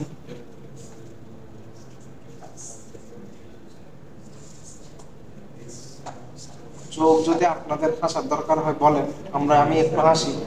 সারাদিন খাতা কাটতে কাটতে মাথাটা ফ্রাই হয়ে আছে। হাসানোর ইচ্ছা থাকে সবাইকে বলেন, আমরা সবাই মিলে হাসবো। কেমন? কাছের মাঝখানে যদি এরকম করেন আমি ডিস্ট্রাক্ট হয়ে যাব, আর আমার মাথা গরম হইলে কি হইতে পারে আমার চিন্তা করতে পারেন। খাতা কাইটা আমার এমনি মাথা গরম আছে, আপনাদের সামনে স্থির আসার চেষ্টা করতেছি। কেমন? রেগুলারে আমারে দেখছে যে আমি রাগান্বিত হলে কতটুকু হই আপনারা দেখতে চাই না। আপনাদেরকে শুরু থেকে খুবই শান্ত গলায় কথা বলতেছি, ভাবেই থাকে। আর 2টা ক্লাস আছে আপনাদের, কেমন? একটু শান্ত থাকে, ঠিক আছে? প্রথমে আসেন external fragmentation. Total memory space exist to satisfy request. যেমন এখানে দেখেন, টোটাল যদি আমি করি, টোটাল কতটুকু ফ্রি আছে আমার? 27 কেবি ফ্রি আমার জন্য। থাকবে কতটুকু? 12 কেবি। কিন্তু কিসে আছে? স্ক্যাটারড ওয়েতে আছে, জাস্ট কন্টিনিউয়াস নেই, আলাদা আলাদা জায়গায় গেছে। এটা হচ্ছে এক্সটার্নাল ফ্র্যাগমেন্টেশন। দেখি এক্সটার্নাল ফ্র্যাগমেন্টেশন। হ্যাঁ, আমার টোটাল ফ্রি জায়গা আছে, কিন্তু আলাদা আলাদা জায়গায় বা আলাদা আলাদা ফ্র্যাগমেন্টে আছে। এটাকে বলা হয় এক্সটার্নাল ফ্র্যাগমেন্টেশন, ঠিক আছে? এরপরটা আসে internal fragmentation. Allocated memory may be slightly larger than requested memory. This size difference is memory internal to a partition but not being used. কিছুক্ষণ আগে একটু উদাহরণ দিলাম না, মনে করেন 13 কেবি পার্টিশনের জায়গা কতটুকু? 13 কেবি। আমি 12 কেবি যে প্রসেসটা আছে আমি ওখানে অ্যালোকেট করে দিলাম ব্যাস ফিড বা কোন একটা অ্যালগরিদম ইউজ করে। 12 কেবি বেশি ইউজ করবে, 1 কেবি খালি না, ওই জিনিসটাকে বলা হয় ইন্টারনাল ফ্র্যাগমেন্টেশন। অর্থাৎ খালি জায়গার ভিতরে অ্যালোকেট করার পরও খালি রয়ে গেছে, এটাকে কি বলা হয়? ইন্টারনাল ফ্র্যাগমেন্টেশন বলা হয়। যেতে পারছি উদাহরণটা একটু মাথায় রাখবেন, যদি কোনো ডেফিনেশন আসে তাহলে এইভাবেই লেখার চেষ্টা করবেন, যেভাবে বোঝাচ্ছি ওইভাবে লেখার চেষ্টা করবেন। Fast fit analysis reveals that given n blocks allocated, 0.5 n blocks lost to fragmentation. যে ফাস্ট ফিট যে অ্যালগরিদমটা আছে, অর্থাৎ যেটা আমি প্রথমেই পাচ্ছি তাকে অ্যালোকেট করে দিব, বলতেছে অনেকগুলো ব্লক কি থাকে আমার কিনে থাকে বা স্ক্যাটার থাকে, বা অনেকগুলো ব্লক ইউজই হয় না। 0.5 মানে মনে করেন আমার 10টা ব্লক ছিল ফ্রি, তার মধ্যে 5টা ব্লকে আনইউজেবল বা ইউজ করতে পারি না। ফাস্ট ফিট অ্যালগরিদম এই জন্য খারাপ, বুঝতে পারছি? সেটা তো শুরুতে দেখছি, সে 15 কেবি যদি প্রথমেই পায়, সে 15 কেবিকে ইনসার্ট করে দিবে না। সে ইন্টারনাল ফ্র্যাগমেন্টেশনের জন্য 4 কেবি লস্ট হচ্ছে বা 3 কেবি লস্ট হচ্ছে, এরকম জিনিসটা সেই ফাস্ট ফিটে কি থাকে অ্যানালাইসিসে দেখা যায় বা বোঝা যায়। তখন আমরা বলি যে বেস্ট ফিটটা আমার জন্য বেটার, কিন্তু বেস্ট ফিটের সমস্যা কি? সার্চিং কস্ট অনেক বেশি থাকে, তো প্রসেস মনে হয় যে ল্যাগ করতেছে। Reduce external fragmentation by compaction. জিনিসটা কি? Shuffle memory contents to place all free memory together in one large block.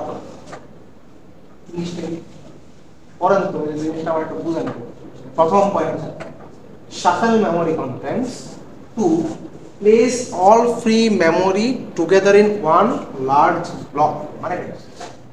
Class ব্লকে সব ফ্রি মেমরি সব করে প্লেস করার জন্য এটাকে শাফল করব। ধরেন আমরা যে আগের একটা পিকচার ছিল না, এটা পিকচারে দেখেন, এই মেমরি আমার এখানেও আছে, এখানেও আছে। এই শাফেল করতে এমন ভাবে যাতে প্রসেস লাইনটা এখানে চলে আসে এবং বা এটা এমন ভাবে চলে যায় যে ফ্রি মেমরিটা কন্টিনিউয়াস হয়ে যায়, মানে বড় একটা ফ্রি মেমরি হয়ে যায়। আমার প্রথম চেষ্টা হচ্ছে এটা যে আমি প্রসেসগুলোকে এমন ভাবে শাফেল করব যাতে কি হয়, ফ্রি মেমরিগুলো কন্টিনিউয়াস হয়, একটা বড় জায়গা জুড়ে ফ্রি থাকে। এই জিনিসটা হচ্ছে এখানে বলতেছে প্রথম লাইন। সবগুলো অ্যালগরিদম, এখানে যাই দেখেন সবগুলো অ্যালগরিদমের কাজ এবং প্রতিটার কোড আছে আলাদা আলাদা। তাই এটা একটা হচ্ছে প্রথম, যে আমরা শাফেল করে দিব মেমোরি কন্টেন্টসগুলোকে এমনভাবে যাতে কি হয় সবগুলো ফ্রি মেমোরি একসাথে চলে আসে। তাহলে দেখেন মনে করেন আমার এখানে 10, 9, 8 এরকম 3টা ফ্রি ব্লক আছে। আমি যদি শাফেল করি এখানে মাঝখানে যে প্রসেসগুলো আছে সকলকে এক জায়গায় নিয়ে আসি, পুরাটা মিলে 27 কেবির একটা বড় জায়গা ক্রিয়েট হবে না? এই জিনিসটা প্রথমটা বলতেছে, প্রথম পয়েন্ট এটাই মিন করতেছে। কেমন? এরপর একটা আসে, compaction is possible only if relocation is dynamic. আমি শুরুতে একটা বলছিলাম যে শুরুতে মাঝখানে এসে বলছি যে আমরা যদি এরকম করি প্রসেসগুলোকে মনে রাখতে হবে না যে কই যাচ্ছে, বা সে একটা জায়গায় ছিল স্ট্যাটিক সময় যখন প্রথম তাকে অ্যালোকেট করা হয়েছে সে একটা জায়গায় ছিল, তার বেস অ্যাড্রেস তার লিমিট ছিল আগে থেকে। আপনি যখন শাফেল করে অন্য জায়গায় নিয়ে যাবেন ওগুলো চেঞ্জ হতে হবে না? একটা হার্ডওয়্যার লেভেল ইন্টিগ্রেশনটা থাকা লাগবে, হার্ডওয়্যার সাপোর্ট ওখানে থাকা লাগবে। এই জিনিসটা এখানে বলতেছে যে কম্প্যাকশন তখনই পসিবল, অর্থাৎ এই প্রসেসটাকে বলা হয় কম্প্যাকশন, তখনই পসিবল যদি এই রিলোকেশনটা কি হয়, ডাইনামিক হয়। এবং ডাইনামিক হওয়ার জন্য hardware support most important. Hardware support যদি না থাকে আপনি রিলোকেশন করতে পারবেন না, ঠিক আছে? এরপরে আসেন, and is done at execution time. যেহেতু আমি প্রসেস অ্যালোকেট করে ফেলছি, সে এক্সিকিউশন চলতেছে, আমি ফ্রি করার জন্য তাকে শাফেল করে অন্য জায়গায় নিয়ে যাব। এটা অবশ্যই কোন সময় হতে হবে, এক্সিকিউশন টাইম হতে হবে, লোড টাইম বা কম্পাইল টাইম হলে হবে না। কোন সময় হতে হবে, এক্সিকিউশন টাইমের সময় করতে হবে। অর্থাৎ তাকে অ্যালোকেট করে ফেলছি, সে সিপিইউ পাইছে, তারপর তাকে যদি আমি অ্যালোকেট করতে চাই তাহলে তো করতে পারি। কেমন? পরেরটা আসে, আইও প্রবলেম। এই জায়গাটায় প্রবলেম শুরু হয় একটাতে, প্রথমে গেল তো কি আমি করবো, এটা রিলোকেশন একটা প্যারা, হার্ডওয়্যার সাপোর্ট আসলো। এরপরে প্যারা হচ্ছে আইও, অর্থাৎ ইনপুট আউটপুটে সমস্যা। আমার মেমোরি অ্যাড্রেস যখন আপডেট হবে ইনপুট আউটপুটে কি থাকবে, সমস্যা শুরু হবে না? আর কোথায় গিয়ে সে ইনপুটটা সেভ করবে, কোথায় গিয়ে ইনপুটটা চালু হবে, এরকম জিনিস বিভিন্ন জিনিসপাতি প্রবলেমগুলো সৃষ্টি হতে পারে। তো কম্প্যাকশন এগুলো হ্যান্ডেল করার একটা সিস্টেম রাখে যে কিভাবে করা যেতে পারে। কেমন? তারপর আসেন, now consider that backing store has same fragmentation problems. তো এরকম প্রবলেম আরো অনেক কিছু আছে, এরকম আরো কি আছে, প্রবলেম আছে। একটা প্রবলেম ছিল আইও, প্রথম প্রবলেম ছিল হচ্ছে রিলোকেশন কেমনে করবো। তাহলে আমরা বললাম কি হার্ডওয়্যার সাপোর্ট থাকলে আমি করতে পারবো। হ্যাঁ, মনে করেন হার্ডওয়্যার সাপোর্ট আছে, সে কোনো সময় ইন্টারাপ্ট করছিল কোনো একটা জায়গায়, তো ইন্টারাপ্টটার সময় মনে রাখে না কোন প্রসেসের কোন অ্যাড্রেস থেকে আসছে ইন্টারাপ্টটা, সে যখন খুঁজতে যাবে সে পাবে। এইসব সময়ে প্রবলেমগুলো সৃষ্টি হবে। এগুলাকে ব্যাকআপ করার জন্য বা এগুলাকে হ্যান্ডেল করার জন্য আপনাদের কি থাকা লাগবে, সিস্টেম থাকা লাগবে। শুধু রিলোকেশন করে দিলাম এটাতে যাতে পরবর্তী ঝামেলা যাতে আরো পরবর্তী না হয় আর কি। এরপর আসেন যেটা আপনাদের অ্যালগরিদম যেটা পড়বেন সেটা হচ্ছে পেজিং। পেজিং মানে একটু পরে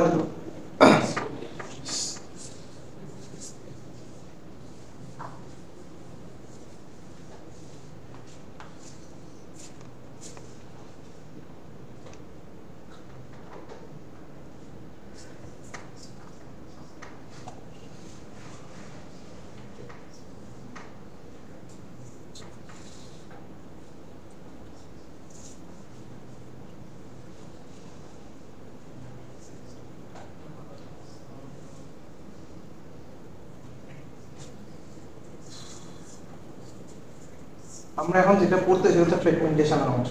আপনারা কি দেখতে পারেন মাল্টিপল প্রসেস মাল্টিপল ভাগে ছোট ছোট ভাগে আমাদের অন্যান্য জায়গায় থাকতে পারে। সেটাকে আমরা অ্যাক্সেস করবো কেমনে? যে মাল্টিপল জায়গায় বলতেছে থাকবে, এটা আমি অ্যাক্সেস করবো কেমনে? এই জিনিসটা যে অ্যালগরিদম হ্যান্ডেল করে সেটা হচ্ছে পেজিং। তো আসি, physical address space of a process can be non-contiguous, এমন হতে পারে যেটা কন্টিনিউয়াস থাকবে না বা এক লাগাতারে থাকবে না, বা মাল্টিপল ফ্র্যাগমেন্ট মাল্টিপল পজিশনে থাকতে পারে। তো process is allocated physically memory whenever the latter is available। যেখানে যেখানে জায়গা খালি আছে সেখানে সেখানে প্রসেসের বিভিন্ন জায়গাকে পাঠিয়ে দিই। এমন হয় যেখানে যেখানে খালি আছে পাঠিয়ে দিই।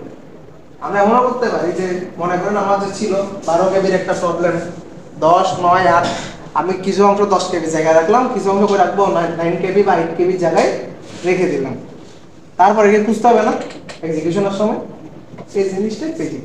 তো এটার জন্য কি করা দরকার, avoid external fragmentation.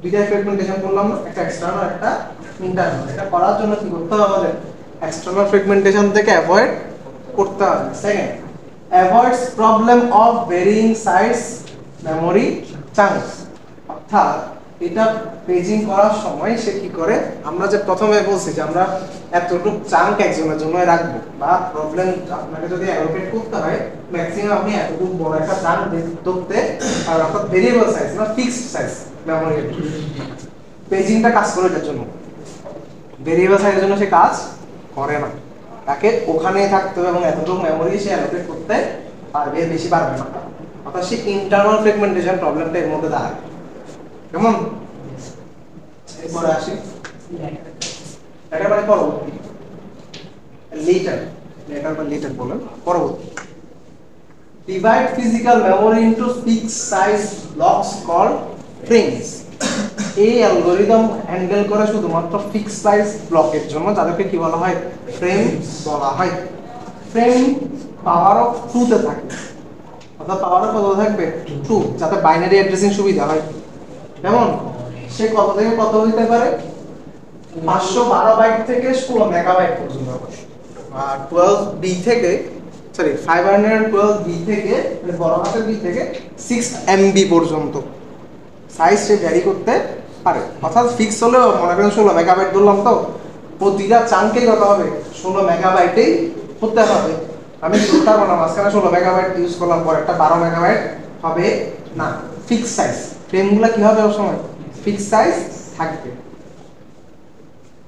divide logical memory into blocks of same size called pages আমরা যে ফ্রেম কাকে বলতেছি ফিজিক্যালি ডিভাইড করা ফ্রেম কাদের জন্য ফিজিক্যাল ডিভাইড করা পেজেস কার জন্য লজিক্যালের জন্য পেজেস কার জন্য লজিক্যালের জন্য অর্থাৎ আমরা এমএমইউ এর আগের অংশ একজনে হ্যান্ডেল করবে এমএমইউ এর পরের অংশ আরেকজনে হ্যান্ডেল করবে এমএমইউ এর পরে যে তাকে বলতেছি আমরা ফ্রেম যে ভাগটা আমরা করব সেটাকে কি বলবো ফ্রেম লজিক্যাল অ্যাড্রেসের জন্য যে ভাগটা করতেছে তাকে বলে পেজ আগে কি বলে page keep track of all free frames ওই যে অ্যালোকেশন আমাদের ওএসএ দুইটা কাজ করে কাকে কাকে অ্যালোকেট করা হয়েছে আর কে কে ফ্রি আছে কেমন এই জিনিসটার জন্য আমাকে কি করতে হবে অবশ্যই আমার ট্র্যাক রাখতে হবে এরপরে আসেন to run a program size of n pages মনে করেন আপনার লজিক্যাল অ্যাড্রেসের মধ্যে n সংখ্যক পেজ আছে যদি লাগে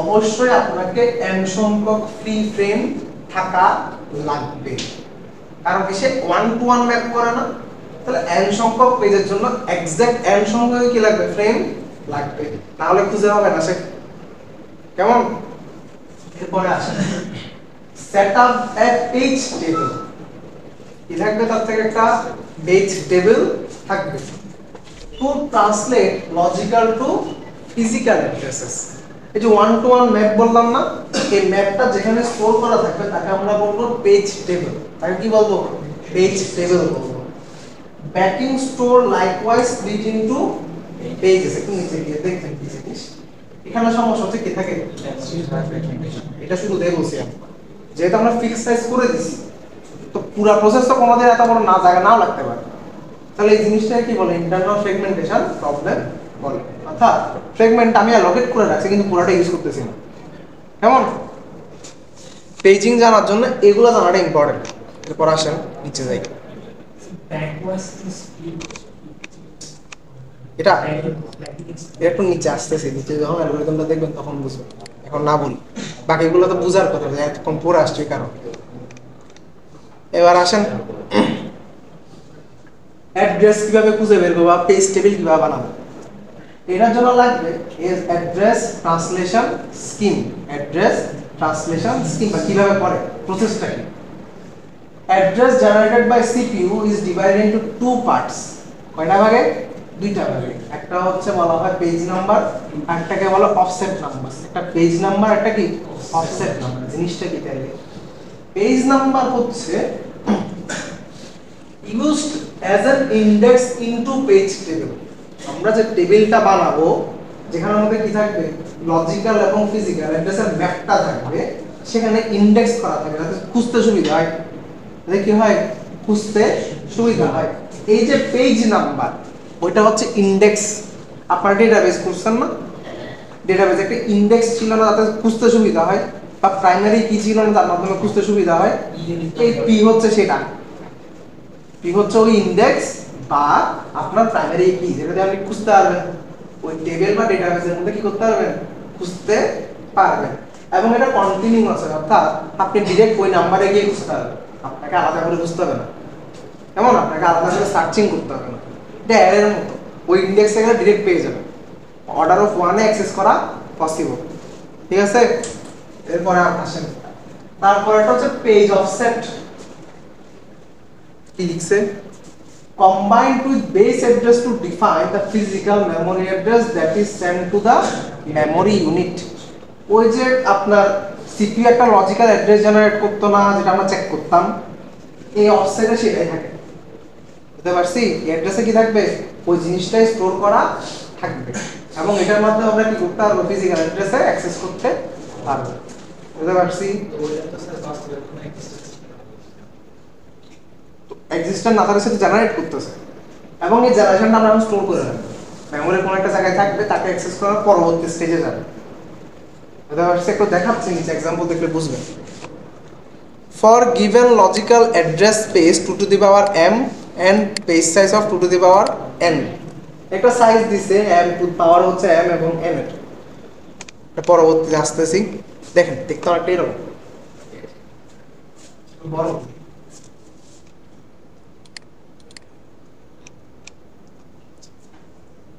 আপনার কাছে একটা পেজ টেবিল আছে, পেজ টেবিল আছে, ঠিক আছে, যে পেজ টেবিলের মধ্যে কি আছে, পেজ নাম্বার এবং তার করেসপন্ডিং ফ্রেম নাম্বার আছে। কি থাকবে, পেজ নাম্বার এবং তার করেসপন্ডিং ফ্রেম নাম্বার, মানে এখানের মধ্যে থাকবে বেস অ্যাড্রেসটা। পেজ টেবিলে কি থাকে, পেজ অ্যাড্রেসগুলো থাকে। এটা একটু মাথায় ঢোকান, তাহলে বুঝবেন যে এই অ্যালগরিদমটা এখানে থেকে কিভাবে রিলেটেড। তাহলে আপনার কাছে একটা পেজ টেবিল আছে, যেখানে বিভিন্ন বেস অ্যাড্রেস আছে। তো মনে করেন B1, তারপরটা হচ্ছে B2, তারপর হচ্ছে B3, তারপর হচ্ছে B4 এন্ড কন্টিনিউস। কেমন, তো এর একটা ইনডেক্স আছে না, তো এটা ইনডেক্স ধরেন 0, এটা 1, এটা 2, এটা 3 এন্ড গোজ অন। ঠিক আছে, সিপিইউ যখন এখানে অ্যাড্রেস জেনারেট করে, এই জায়গায় সে দুইটা ভাগে জেনারেট করে। কয়টা ভাগ, দুইটা ভাগ। সে জেনারেট করে পি এবং ডি। পি হচ্ছে পেজ নাম্বার, ডি হচ্ছে কি অফসেট নাম্বার। পিটা কি পেজ নাম্বার, ডিটা কি অফসেট নাম্বার। ধরেন সে পেজ নাম্বার বললো 2, অফসেট নাম্বার মনে করেন ডি, কোন একটা মান আছে আর কিছু একটা আছে। এখানে যে পেজ টেবিল আছে, এ কি করবে, এ 2 ইনডেক্সে কি আছে, B3 আছে না, এ যখন অ্যাড্রেস বানাবে, তখন বানানোর সময় এই যে B3 টা আসলো, এই B3 টা এখানে বসাবে, এবং তার কাছে একটা অফসেট নাম্বার আছে না, এটা বসাবে। এটা হচ্ছে আপনার মেমরি অ্যাড্রেস, এটা হচ্ছে আপনার ফিজিক্যাল মেমরি অ্যাড্রেস, এবং এইভাবে কাজ করে। এবার বুঝছেন এটা লজিক্যাল অ্যাড্রেসটা কিভাবে কাজ করে। এটা কোন জায়গাটা, সিপিইউ কি জেনারেট করলো, পি এবং ডি। এটা কি জিনিস, পেজ নাম্বার, ডিটা কি অফসেট নাম্বার। বা আমাদের বলতে পারেন যে আমাদের আরেকটা লজিক্যাল অ্যাড্রেস ছিল না, ওই লজিক্যাল অ্যাড্রেসটা থাকে ডিতে, মনে থাকবে ডিতে, এবং পি হচ্ছে একটা পেজ নাম্বার, অর্থাৎ আমার পেজ টেবিলের ইনডেক্স, পেজ টেবিলের কি ইনডেক্স। ধরেন সে জেনারেট করলো 2 এবং জেনারেট করলো ধরেন এখানে আছে মনে করেন 1001, আগের উদাহরণটা আবার দিচ্ছি, এবং বেস অ্যাড্রেসে আপনার এখানে আছে 14000। 2 দিয়ে সে কি করবে, এই বেস অ্যাড্রেস এটাকে খুঁজে পাইলো, ইনডেক্সটা খুঁজে পেলো, ইনডেক্সে পেলো কত 14000, এখানে 14000 এবং এরপরে 1000 একটা এখানে বসবে। এটা আপনার কি করবে, ফিজিক্যালি অ্যাড্রেস জেনারেট করে দিবে। এই পুরাটাই হচ্ছে আপনার ফিজিক্যাল অ্যাড্রেস, এবং এটা দিয়ে আপনি কি করতে পারবেন, ওই ফ্রেমের করেসপন্ডিং কোন একটা জায়গায় লিখতে পারবেন। বুঝতে পারছি, এই জিনিসটা এখানে বলতেছে, এটাই পেজিং। অর্থাৎ আমরা যে ছোটভাবে দেখছিলাম মেনুর কাজ, এটা বড় হয়েছে, এবং যেখানে মধ্যে ফিক্স সাইজ ইউজ করা হয়। তাহলে কেন ফিক্স সাইজ দেখেন, এখন ফ্রেম নাম্বার একটা করেসপন্ডিং মতো লিমিটে থাকতে হবে। আমার ফ্রেম সাইজ যদি উল্টা পাল্টা পাই পেজিং দিয়ে কোনো লাভ হবে না, কারণ আমার পরবর্তী ফ্রেমটা অনেক দূরেও থাকতে পারে অনেক কাছেও থাকতে পারে, এক্সাক্ট অ্যাড্রেসে পৌঁছাতে পারবো। এই পেজ টেবিলটা অনেক আগেই বানানো থাকে, পেজ টেবিলটা কি থাকে অনেক আগেই বানানো থাকে, কারণ ফ্রেম তো আমার লিমিটেড। আমি ফ্রেমটাকে যদি সেভ করে রাখতে পারি আমি ইজিলি অ্যাক্সেস করতে পারবো। তার আগে যে ডেভেলপার থাকে সেখানে কি করে আগে থেকে ডিফাইন করে দেয়, এর ফলে আমরা এটা চেঞ্জ করতে পারি না, সেটাকে স্ট্যাটিক বলা হয়। ঠিক আছে, ডাইনামিক না হয় কি হয়ে গেছে, স্ট্যাটিক হয়ে গেছে। এটা বোঝা গেছে কেমনে জেনারেট হয়।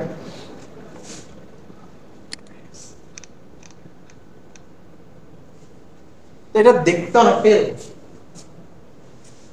যদি আপনি ভিউ করেন দেখতে পেজ টেবিল আছে 0 1 2 3 আমি যেগুলো দেখাইলাম, কেমন এই 1 2 3 4 হচ্ছে ফ্রেমের নাম্বার বা ফ্রেমের বেস অ্যাড্রেস, ফ্রেমের বেস অ্যাড্রেস।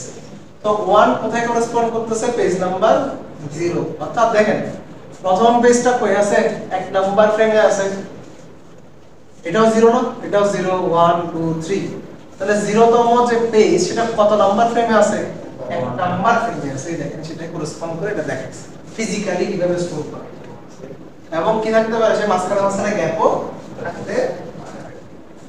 ঠিক আছে, পেজিং এর আরো কিছু एग्जांपल এখানে আছে, একটু পরে তো বিষয়টা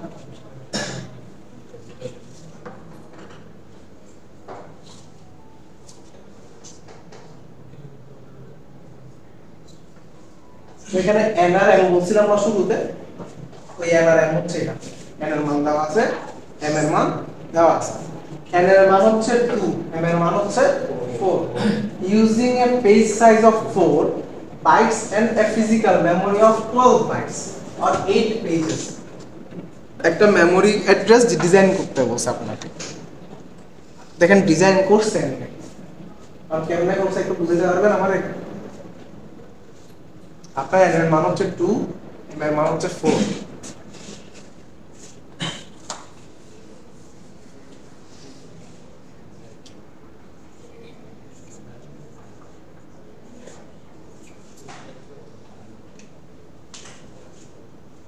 লজিক্যাল মেমরি এটা, ফিজিক্যাল মেমরি এটা, এবং টেবিলটা হচ্ছে এটা। কেমনে হইছে আমার বুঝান,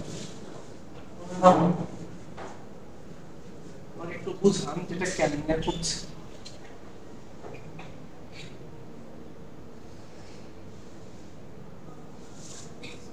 So first the 8 पेजेर 4 बाइट করে মেমোরিটা ক্রিয়েট করছি।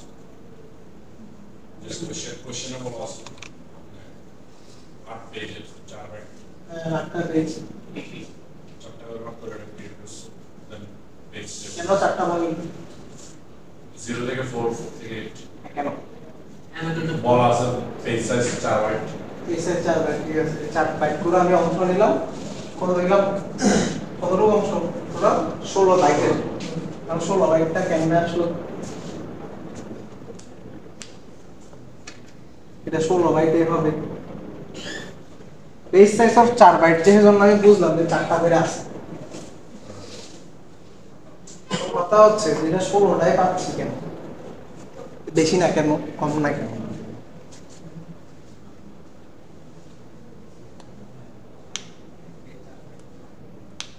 বলেন দেখি কি সাইজ 16 তারপর করতে পারেন। মানটা কত ছিল, সংখ্যক আমার কি থাকবে, পেজ থাকবে, এর মান কত 4, তো টু টু দি পাওয়ার এমন কত হয় 16, তাহলে আমার কয়টা পেজ বুঝতে পারছি।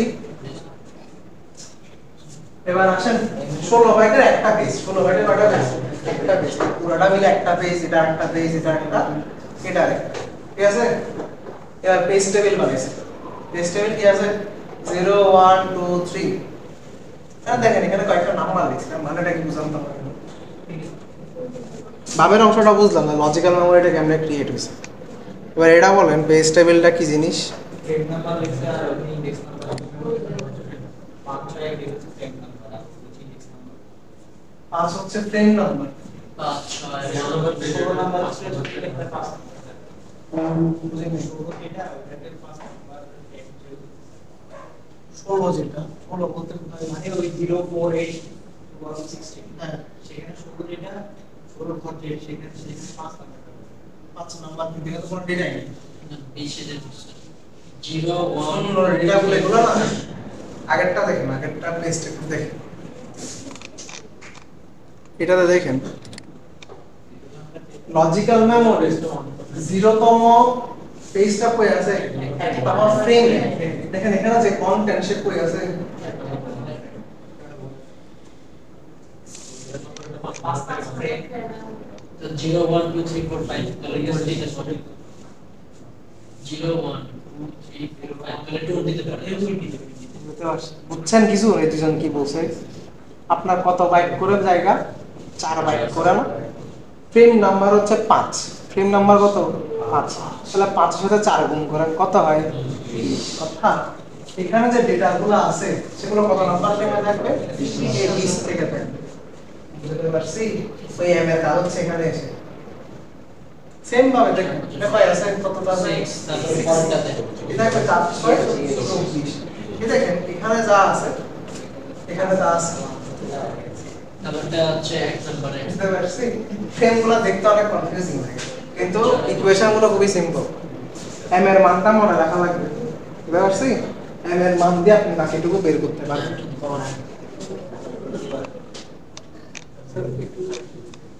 এই মানটাকে অ্যাসাইন করা থাকে একটু মান হলো এছাড়া আপনি বানান যদি উদাহরণ দিতে বলেন এখানে নিচে থেকে যদি উদাহরণ দিতে বলেন আচ্ছা এখন বলতে পারেন স্যার এখানে 0 1 2 3 ধরে কিছু এগুলো মানে কি এই পুরোটা হচ্ছে আমার 0 পুরোটা মানে কি 0 পুরোটা কত 1 এটা 2 এটা 3 বুঝতে পারছি এখানে যে 0 1 2 3 দিয়েছে এগুলো হচ্ছে ভাগ এখানের মধ্যে যে ভাগগুলো হইছে ওগুলাকে বোঝাচ্ছে এগুলা অ্যাড্রেস এগুলা নিয়ে মাথা কামাইয়া দিলাম এই ইনডেক্স হচ্ছে এই পুরো কততম ভাগ ইনডেক্সটা মানে কি কততম ভাগ 0 মানে হচ্ছে শুরুর ভাগটা 1 মানে হচ্ছে এটা 2 মানে হচ্ছে এই অংশ এবং 3 মানে হচ্ছে এই অংশ বুঝতে পারছি এটা গোলায় না আবার এটা প্রথমে দেখলে এরকম মাথা গোলায় একটু মনে রাখবেন কিভাবে আমরা ভাগটা করছি